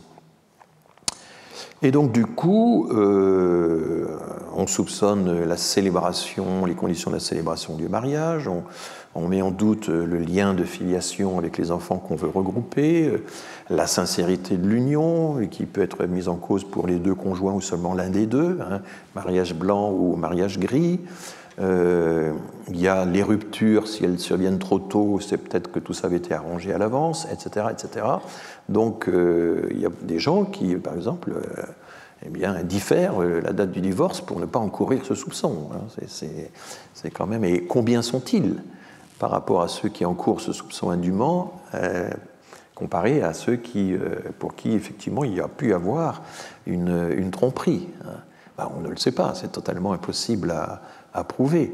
Et il y a une des conséquences de tout ça, c'est que le regroupement familial en France est finalement très limité, 14 000 personnes par an, comme je vous l'ai montré, et il y a aussi une dévalorisation du statut du conjoint, qui est parfois très douloureusement vécue par les intéressés.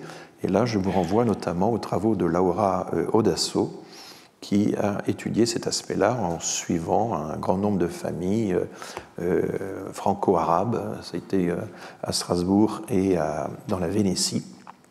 Et c'est une thèse, un livre qui a été publié, qui est tout à fait intéressant du versant de tout cela vécu par les personnes. Il y a un autre livre aussi que j'ai déjà souvent cité ces dernières années, Frédéric Fogel, F-O-G-E-L, qui s'appelle Parenté sans papier, qui montre aussi comment chaque alinéa d'un texte, d'un décret, etc., a une incidence sur la vie des personnes de façon parfois étonnante, et comment chaque changement de législation aussi peut prendre de court les personnes, remettre les compteurs à zéro, etc.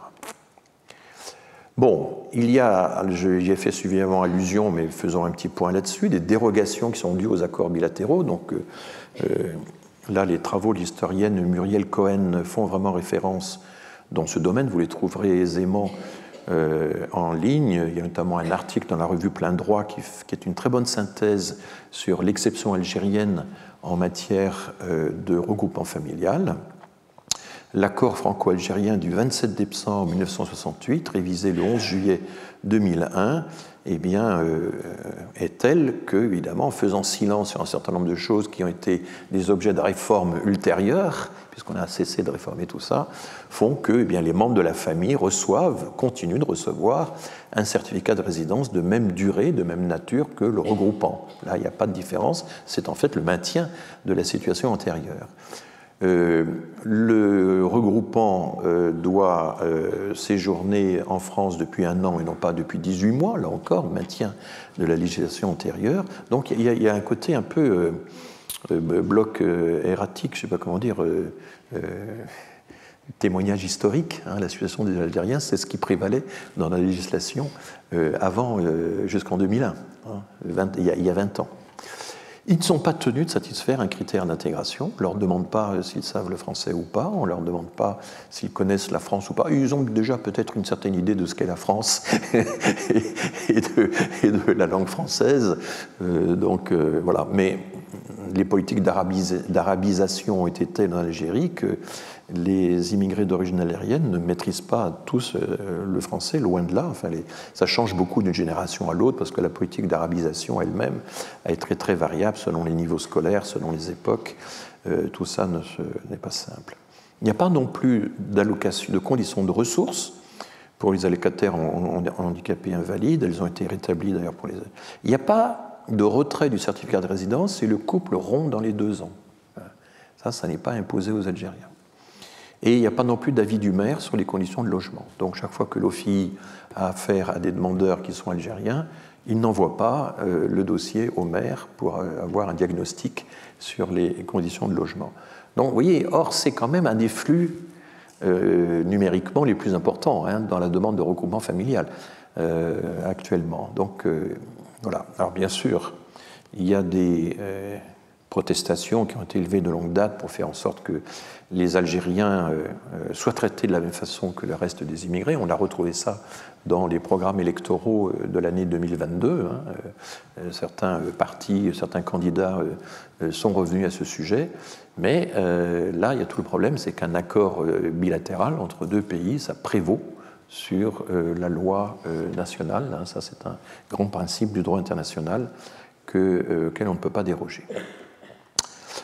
Il y a d'autres dérogations, d'autres exceptions. Il y a ce les chercheurs appellent la migration privilégiée. Si vous êtes titulaire d'un passeport talent, ce passeport qui a été créé en 2016 à l'époque de Cazeneuve, qui est accordé aux titulaires, aux patrons d'entreprises innovantes, aux patrons de start-up, et depuis 2017 également à leurs salariés. Et c'est ce qui a fait monter le nombre des titres de séjour alloués pour motif de travail. Eh bien là, il n'y a pas de délai de séjour de 18 mois nécessaire pour demander un regroupement. Puis en fait, il y a du regroupement, il y a de l'accompagnement immédiat, hein, il n'y a pas de regroupement tardif. On peut être accompagné aussitôt par sa famille, ce sont les familles accompagnantes, comme on dit. Et les membres de la famille de ces personnes reçoivent une carte de séjour pluriannuelle. Ils ne doivent pas attendre 1 an, puis 2 ans, 3 ans, etc. Et cette carte porte la mention « passeport talent » entre parenthèses « famille ». Et c'est ça qu'ils peuvent présenter en cas de contrôle. Eh bien, la famille d'un chercheur, ça fonctionne de la même façon. C'est des petits nombres, hein, mais enfin... Alors, autre cas particulier, les membres de la famille d'un réfugié statutaire, ou d'un protégé subsidiaire, donc quelqu'un qui est protégé au titre d'une loi nationale et pas au titre de la Convention de Genève, eh bien là aussi, il n'y a pas de durée préalable de séjour requise pour faire venir la famille, il n'y a pas de conditions de logement, de ressources pour faire venir la famille, et d'ailleurs, on parle, mais ça c'est une caractéristique française, on ne parle plus de regroupement familial à ce moment-là, mais de réunification familiale. C'est la convention purement arbitraire de vocabulaire qui est utilisée pour distinguer la réunification familiale autour des réfugiés du regroupement familial autour des migrants plus ordinaires. Alors, le Covid a soulevé des problèmes nouveaux et intéressants. En mars, alors j'ai oublié d'indiquer l'année, mais c'était en mars 2020, le ministère de l'Intérieur a ordonné à plusieurs consulats de ne plus délivrer de visa aux bénéficiaires du regroupement familial. Et ça a duré 10 mois dans lesquels les intéressés ont dû attendre. Et on voit ça très bien dans les statistiques. On voit très bien qu'il y a une chute des bénéficiaires du regroupement familial. Les étrangers donc, ont été victimes de cette suspension. La CIMAD, mais pas seulement la CIMAD, et toute une série d'autres organismes de défense juridique ou de soutien humanitaire ont saisi le Conseil d'État, et le Conseil d'État a suspendu, le 21 janvier 2021, a suspendu cette décision du ministère de l'Intérieur. Et la justification apportée par le juge est la suivante: l'administration n'apporte pas d'éléments permettant de regarder le flux en cause minime au regard de la population du pays, il y avait moins de 400 personnes par semaine, comme étant de nature à contribuer de manière significative à une augmentation du risque de brassage et à un risque de contamination exponentielle aux alentours des aéroports internationaux. Et là, j'étais assez content, je dois le dire, de lire ce genre d'argument, parce que pour la première fois, dans un texte du Conseil d'État, il y a l'idée qu'il faut regarder un chiffre par rapport à la population du pays, ce qui est mon plaidoyer tout bête de statisticien de longue date, que 400 personnes par semaine, mais c'est énorme. Ben oui, mais 400 personnes par rapport à 65 millions d'habitants, c'est rien, et c'est pas ça qui va modifier radicalement le système de la vitesse de propagation du virus à travers la population française. Donc là, il y a eu un raisonnement statistique, un raisonnement de proportionnalité en droit, mais qui s'appuie quand même sur une considération statistique. Le flux dont vous parlez par rapport à la population de la France, c'est minime et ça ne justifiait pas une mesure aussi disproportionnée, c'est-à-dire consistant à retarder de 10 mois le regroupement familial des intéressés dans les consulats en question. Il s'agissait des pays qui avaient apparemment des taux de contamination, des taux de prévalence plus élevés que d'autres. Donc là, voilà un jugement intéressant, et ce sont les associations qui l'ont obtenu. Alors, je voudrais, dans la dernière demi-heure, rapidement évoquer plusieurs choses. Il existe en France une institution qui s'appelle le Défenseur des droits, le DDD, qui a absorbé plusieurs institutions qui existaient auparavant. Il y avait le Défenseur des enfants, il y avait la HALD, il y avait également la personne qui recevait les réclamations des usagers face à l'administration. Pardon ? Le médiateur. Ah, oui, c'est ça, le médiateur de la République. C'était son nom complet, merci. Donc ces 3 instances ont été réunifiées sous Sarkozy, et vous savez que le premier défenseur des droits, c'était Jacques Toubon, qui a marqué de son empreinte cette institution. Aujourd'hui, c'est Claire Hédon. Et en 2016, il y a eu un rapport très intéressant et très précis, Les droits fondamentaux des étrangers en France, qui n'aborde pas seulement la question du regroupement familial, mais toute une série d'autres questions. C'est vraiment un texte intéressant, très important. Si vous voulez avoir une appréciation juridique sur le respect des droits dans la politique migratoire en France, c'est un point de vue qui est quand même solidement étayé, même si évidemment certains l'ont trouvé un peu radical. Bon. Et il dénonce notamment une pratique consulaire, une pratique de certains consulats, peu conforme aux principes européens. Peu conforme, ça fait partie de ces litotes qui sont nombreuses dans ce genre de rapport. Certains consulats avaient l'habitude d'utiliser un formulaire type qui listait 10 motifs de refus de visa pour regroupement familial.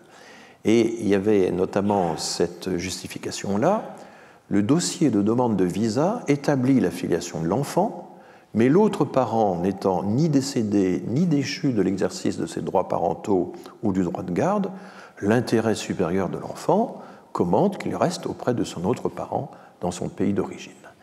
Et ça, c'est évidemment la difficulté, le piège du regroupement familial. Parce qu'à tout moment, une administration, un juge peut dire oui, le regroupement familial, formidable, l'intérêt supérieur de l'enfant qui consiste à vivre auprès de parents, génial, restez regroupés dans votre pays d'origine. Hein, et donc, c'est une argumentation qui, ici, là, était carrément inscrite dans le formulaire type, dans la liste type des motifs de refus utilisés par certains consulats, puisque les bonnes pratiques comme ça se répandent d'un consulat à l'autre, et qu'il peut y avoir même des consignes de l'administration centrale en ce sens. Et là, le défenseur des droits a une argumentation extrêmement simple, disant qu'il n'appartient pas à l'autorité consulaire de déterminer avec lequel de ses parents l'enfant dont la filiation avec une personne reconnue réfugiée en France est établie doit vivre. Donc, le législateur ne peut pas se substituer aux parents pour dire avec quel parent l'enfant doit vivre et à quel endroit aussi, évidemment, par conséquent.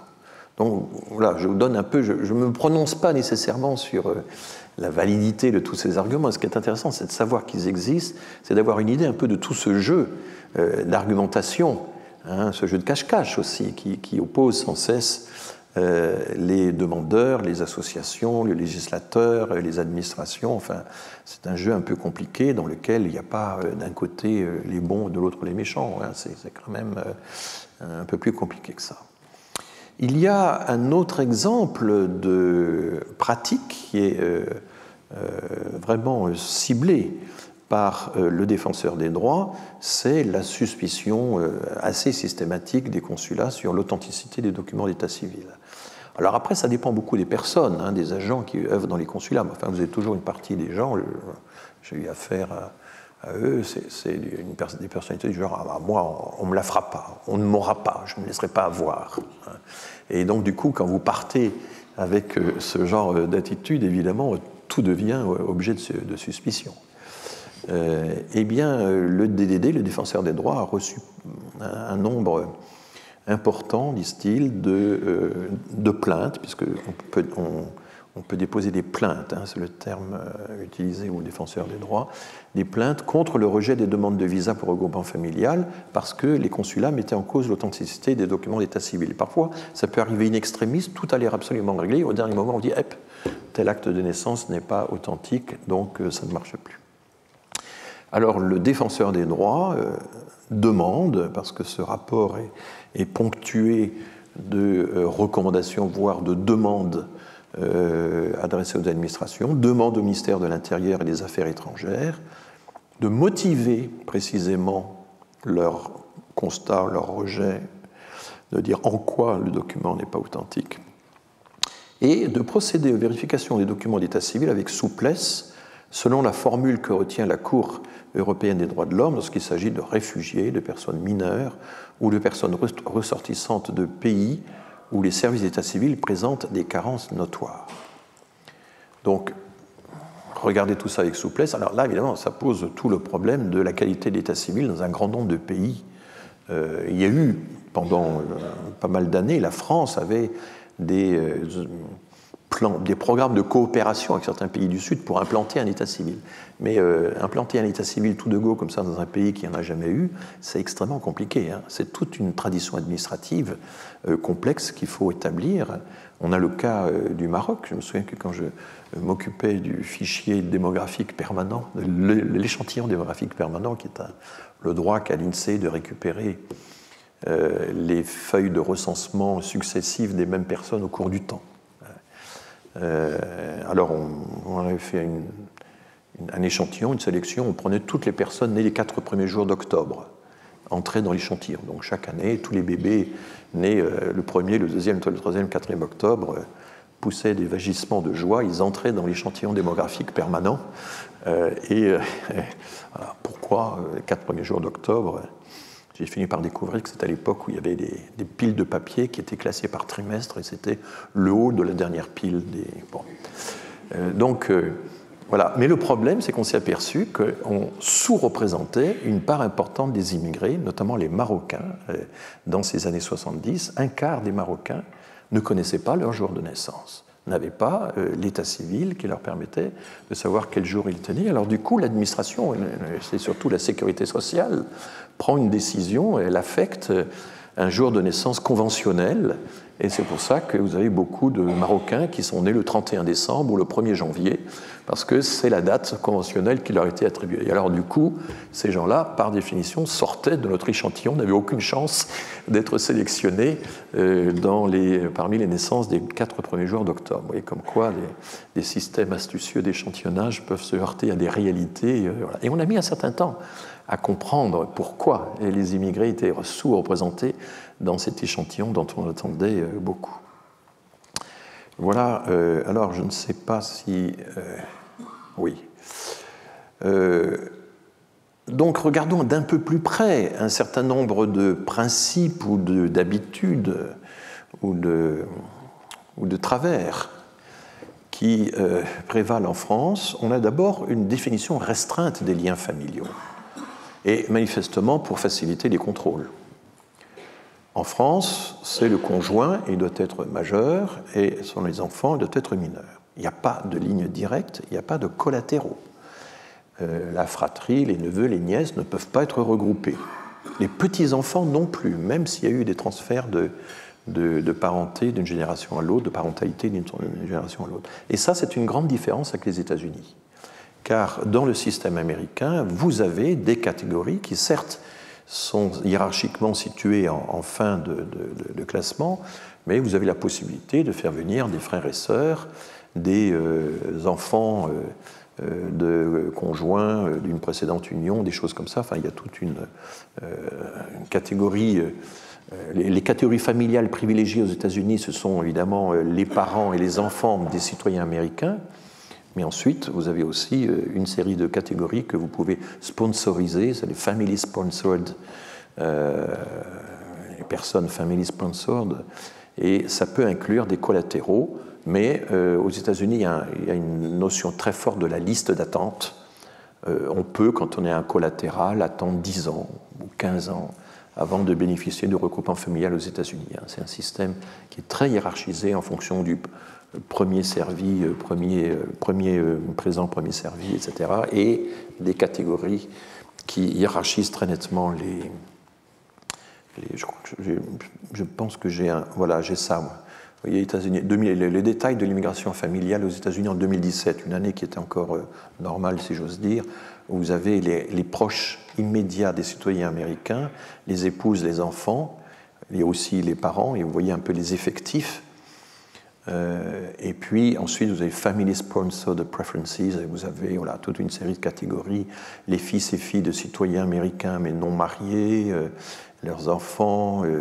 La deuxième catégorie, c'est le regroupement auprès des étrangers, et donc les époux, les enfants, etc. Et vous voyez qu'à la fin, vous avez les Sisters and Brothers, vous avez des collatéraux qui sont inclus dans ces catégories. Ce n'est pas énorme, c'est 9% de l'ensemble, mais cette extension aux collatéraux, aux frères et sœurs, n'existe pas en France. Elle existe assez peu dans les systèmes européens. Voilà. Alors, je vous l'avais déjà dit, donc le couple marié, c'était un couple marié, ils peuvent être homosexuels depuis 2013. Là, la France a suivi la directive européenne de la même année. Et l'union libre, en revanche, ou le Pacs, ne sont pas reconnus comme des unions, même s'il y a eu des enfants de cette union. Là, c'est quand même une restriction assez étonnante, mais alors, c'est pris en compte par le préfet, mais c'est pris en compte comme étant des éléments qui peuvent établir qu'il y a une certaine intensité des liens personnels en France, voilà. Mais ça n'entre pas dans la condition permissive automatique, dans le critère requis d'office pour décider que le regroupement familial est légitime. Et toutes ces restrictions, ça différencie le système français de la Convention européenne des droits de l'homme qui, elle, a une vision beaucoup plus large du lien familial. Pour elle, c'est d'abord une relation de fait. C'est ça essentiellement la vision de la famille pour la Convention européenne des droits de l'homme. Donc là, il y a une différence importante. Alors, comment contrôle-t-on la réalité des unions ? Il y a une lutte contre les mariages de complaisance, il y a une lutte contre les reconnaissances de paternité fictive. C'est lourdement sanctionné, 15 000 € d'amende depuis 2011. On a fortement relevé les amendes de 2011, c'est la loi Besson, 5 ans d'emprisonnement si vous êtes pris à faire une reconnaissance de paternité d'État. Pourquoi ? Parce que vous êtes assimilé au délit d'aide à l'entrée au séjour irrégulier, qui est un délit lourdement frappé. Et là, il y a une confirmation de la Cour de cassation du 7 janvier 2009. Alors, il y a tout le problème qui se pose à Mayotte, puisqu'il y aurait donc de nombreuses reconnaissances de paternité mensongères à Mayotte pour que ces immigrés, ce ne sont pas vraiment des immigrés, c'est des gens qui appartiennent au même archipel, mais depuis que la France a coupé Mayotte des Comores, toutes ces relations familiales ordinaires sont devenues des migrations, irrégulières, sont devenues des migrations délinquantes, et on a la situation actuelle à Mayotte qui est liée au fait qu'on a créé au sein de cet archipel un ensemble attractif incroyable, puisque les revenus de Mayotte sont 8 fois supérieurs aux revenus moyens des habitants des Comores. Et donc, on a créé un différentiel qui, aux surprises, attire les kwassa-kwassa, les barques qu'utilisent les gens pour entrer à Mayotte. Donc, la moitié de la population de Mayotte serait une population étrangère. Enfin, il y aurait toute une réflexion à faire. Il y a un rapport du Sénat qui a été publié l'an dernier sur Mayotte et qui dit très bien à quel point la situation créée à Mayotte est complètement artificielle. C'est nous qui avons détaché, alors certes par une série de référendums, c'est nous qui avons détaché l'île donc Mayotte des Comores, et il se trouve, ça c'est une chose que l'on peut vérifier dans le monde entier, les archipels, les îles sont les lieux des plus grandes migrations. Les taux d'émigration de circulation les plus élevés dans le monde, c'est partout. Dans les Caraïbes, dans l'océan Indien, c'est partout dans les îles, dans les archipels qu'on les observe. Et donc, couper une île du reste de l'archipel, c'est créer une situation complètement arbitraire. J'ai l'habitude d'évoquer le cas de Mayotte en faisant référence à l'apologue du hérisson, l'apologue des hérissons qui avait été énoncé par Georges Canguilhem, ce philosophe des années 50-60, qui avait écrit un livre sur la notion de milieu de vie. Et il disait, le problème, enfin, on se demande toujours pourquoi les hérissons s'obstinent à traverser les routes, nos routes, alors que la vraie question, c'est pourquoi nous traçons nos routes à travers le territoire des hérissons. Eh bien, là, nous avons tracé quelque chose. Les hérissons, c'est les Mahorais. Nous avons tracé une route, installé une coupure et converti la circulation d'un archipel en une migration étrangère et converti cette migration étrangère en une migration quasiment de délinquance. Et quelles sont les solutions qu'on a ? Pour l'instant, c'est doubler le nombre de gendarmes, doubler le... Voilà, c'est ça. Ils sont 400, ils vont être bientôt 800. C'est triste, hein, l'histoire de Mayotte.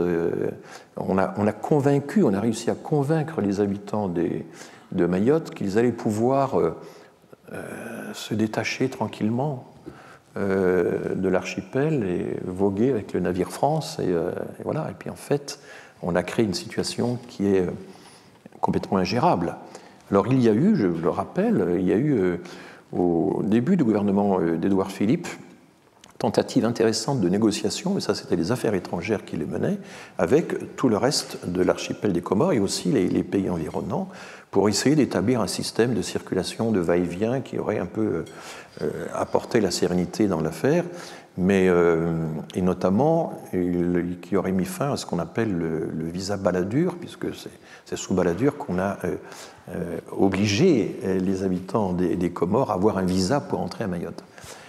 Et dès que les négociations ont commencé, les représentants parlementaires de Mayotte, du département français, ont organisé des manifestations de rue contre cette négociation. Elle a été stoppée, le gouvernement français a fait marche arrière, et il n'y a plus actuellement d'autres perspectives que de simplement durcir le contrôle, la répression, etc. Enfin, toujours la fuite en avant. Et c'est pour ça que Mayotte est un zoom extraordinaire, hein. Il y a un effet de loupe extraordinaire, ça montre en très très gros ce que peut donner une politique de fuite en avant sans issue. Et là, le rapport du Sénat, écrit par Jean-Noël Buffet, est remarquable de clarté, de clairvoyance sur les origines. Il dit, ben voilà, il n'y a que 70 km entre Mayotte et l'île la plus proche, il y a un différentiel de revenus de temps, etc. Il ne faut pas s'étonner qu'il y ait des migrations. Cette migration, dit le rapport du Sénat, est structurelle, et on ne voit aucune solution qui permettrait d'y mettre fin. Et donc, sauf la répression, qui est la solution actuellement favorisée.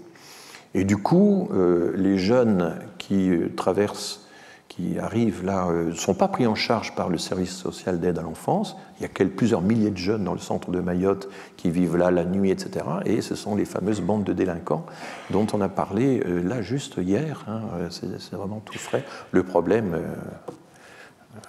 est sans solution si on n'essaie pas de négocier quelque chose avec l'environnement plus large. Enfin, voilà. Voilà, c'était la parenthèse sur Mayotte. Elle est importante, cette parenthèse, parce que sans cesse, l'exemple de Mayotte est invoqué. Hein. Le voyage éclair du ministre de l'Intérieur à Mayotte fait partie du rituel de la fonction. Bon, alors comment apporte-t-on la preuve qu'une union est problématique, n'est pas authentique, etc. C'est très très difficile. L'aveu est assez rare. Il peut y avoir la dénonciation par l'autre conjoint, et c'est plutôt la présomption qui fonctionne comme élément de preuve. Et donc l'officier d'état civil, c'est-à-dire le maire, peut alerter le procureur de la République s'il soupçonne une fraude. Voilà comment c'est censé se passer. Ça marche quand même assez mal, évidemment. Voilà. Alors on a encore 9 minutes, je vais essayer de les occuper intelligemment.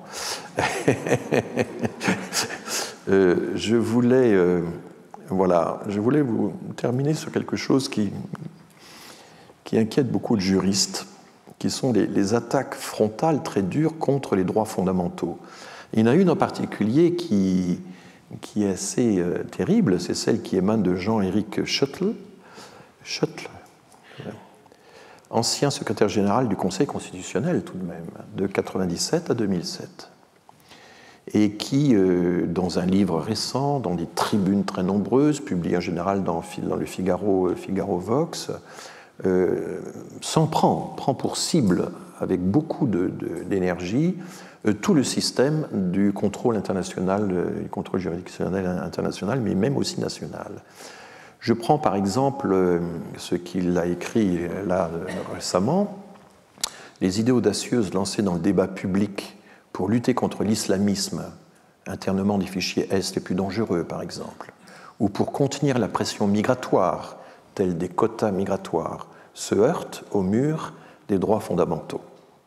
L'alternative est la suivante, soit se tenir dans les limites de l'état de droit, tel qu'il est actuellement défini par des textes de valeur supérieure et la jurisprudence des cours suprêmes nationales et européennes. Nous n'en avons pas moins de 5, le Conseil constitutionnel, le Conseil d'État, là, je ne sais plus ce que je veux dire, la Cour de justice de l'Union européenne, la Convention européenne des droits de l'homme, soit se préparer à renverser la table en modifiant la Constitution et en dénonçant, renégociant ou suspendant unilatéralement certains de nos engagements européens au nom de l'intérêt supérieur du pays. Donc c'est soit contenir l'état de droit, soit renverser la table. C'est quand même dit avec une force étonnante. Et il le dit, et là c'est sur une interview sur le site Atlantico, voilà la référence, en 24 août 2021. Seule une modification de la Convention de Genève et de la Convention européenne des droits de l'homme permettrait à la France de retenir administrativement les demandeurs d'asile tout le temps que dure l'examen de leur dossier. Il faut les enfermer le temps qu'on traite leur dossier. Pour se donner la liberté de refouler un trop-plein de demandeurs d'asile, la France devrait dénoncer ces deux conventions ainsi que la Charte des droits fondamentaux de l'Union européenne.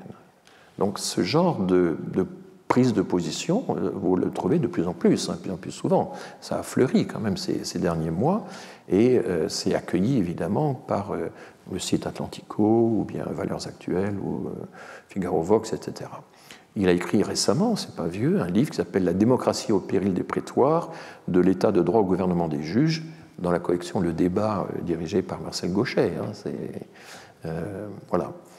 Et je retiens aussi, par exemple, les propos d'Éric Zemmour. Alors, je n'ai pas parlé de la question des mineurs isolés, je n'ai pas eu le temps, peut-être que j'aurai l'occasion de parler des mineurs isolés dans une autre séance. Il faudra que je le fasse. Et là, je prends le résumé de ses propos par la Dépêche de Toulouse, qui revient sur l'émission Face à l'info de la chaîne C8, où Éric Zemmour avait affirmé le 1er octobre 2020 que ces mineurs isolés étaient tous des voleurs, assassins et violeurs, et il faut les renvoyer, il ne faut même pas qu'ils viennent.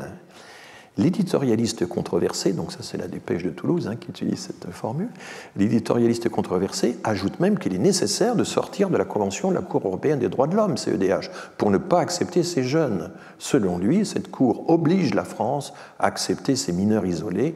La solution est donc de ne plus en faire partie pour qu'ils ne viennent plus en France. Bon, vous regardez la CEDH, il n'y a rien qui permet de dire que nous sommes obligés d'accueillir les mineurs isolés. C'est beaucoup plus compliqué. Et vous avez vu à quel point la Cour européenne des droits de l'homme d'un côté, mais prévoit toutes sortes de clauses restrictives que les États peuvent alléguer pour refuser d'accueillir quelqu'un, et puis comment l'Union européenne aussi de l'autre est allée très loin dans le refus du regroupement familial aux plus de 15 ans. Puisque les mineurs isolés, c'est quand même essentiellement des jeunes qui sont très concentrés dans la tranche des 15-18 ans. Donc là encore, un exemple du décalage frappant entre des jugements extrêmement péremptoires, assénés devant des centaines de milliers, pour ne pas dire des millions de personnes, et la réalité juridique qui est beaucoup plus balancée, beaucoup plus... voilà. Alors sur ce sujet... On a des travaux intéressants dans la revue des droits et libertés fondamentaux, qui est une revue en ligne très intéressante, où il y a des chroniques régulières. Vous avez notamment un bel article de Yannick Lécuyer, qui est un docteur en droit, les critiques ataviques à l'encontre de la CEDH. Il montre que ces critiques sont effectivement persistantes et régulières. Il cite un certain nombre de candidats des primaires ou de la droite qui ont en 2017 déjà mis en cause les conventions internationales, le président de la République sortant, ce qui n'est pas rien, Nicolas Sarkozy, François Fillon, Nicolas Dupont-Aignan, François Asselineau, et puis bien sûr de longue date Marine Le Pen, la famille Le Pen a devancé tout le monde dans cette voie, et il calcule que ça fait 47% des suffrages exprimés, la somme de tout ça. Et la Cour, dit Yannick Lécuyer, cumule deux handicaps majeurs. Elle protège les droits de l'homme, qui sont considérés comme obsolètes. Et là, il y a toute une tradition anti-lumière, dit Yannick Lécuyer, qui reste puissante, qui a toujours existé en France, mais qui se réveille fortement. Et non seulement elle protège les droits de l'homme, cette Cour européenne, mais elle est européenne, c'est-à-dire qu'elle est supranationale. En Grande-Bretagne, vous avez les mêmes attaques. On a les deux discours fameux de David Cameron et de Theresa May, Il a dit Cameron n'a pas besoin de recevoir d'instructions de juge à Strasbourg. Il y avait tout le problème du droit de vote accordé aux prisonniers, par exemple, que l'Angleterre refusait, alors que la Convention européenne des droits de l'homme l'autorisait sous certaines conditions.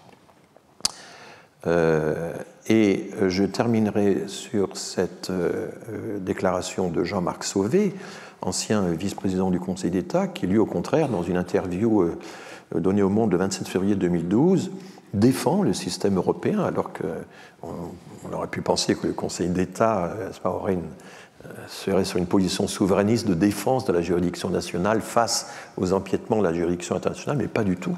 Pas du tout. La Cour européenne des droits de l'homme, dit Jean-Marc Sauvé, a contribué, à partir des meilleures traditions des pays d'Europe, à la primauté du droit dans 47 États comptant plus de 800 millions d'habitants. Elle a pu bousculer certaines conceptions nationales, parfois heurter des États, mais elle a apporté une contribution exceptionnelle à la protection des libertés et des droits fondamentaux. Le système européen de protection des droits de l'homme est notre bien commun. La CEDH, la Convention, telle qu'interprétée par la Cour, est par conséquent très présente dans la jurisprudence du Conseil d'État. Celui-ci en fait application dans près d'un quart de ses décisions. C'est un constat extraordinaire. Un quart des décisions du Conseil d'État font état des jugements de la jurisprudence de la Cour européenne des droits de l'homme. C'est dire à quel point les systèmes sont intriqués. Sortir d'un système alors qu'un quart des décisions du Conseil d'État sont liées à ça, comprenez bien que ce serait un énorme travail, c'est un énorme défi. C'est dire à quel point, poursuit Jean-Marc Sauvé, avec le contrôle de constitutionnalité, le Conseil d'État a reçu en moins de 2 ans près de 500 questions prioritaires de constitutionnalité, la garantie des droits procédant de nos engagements européens est essentielle. Et je terminerai sur cette citation. Merci.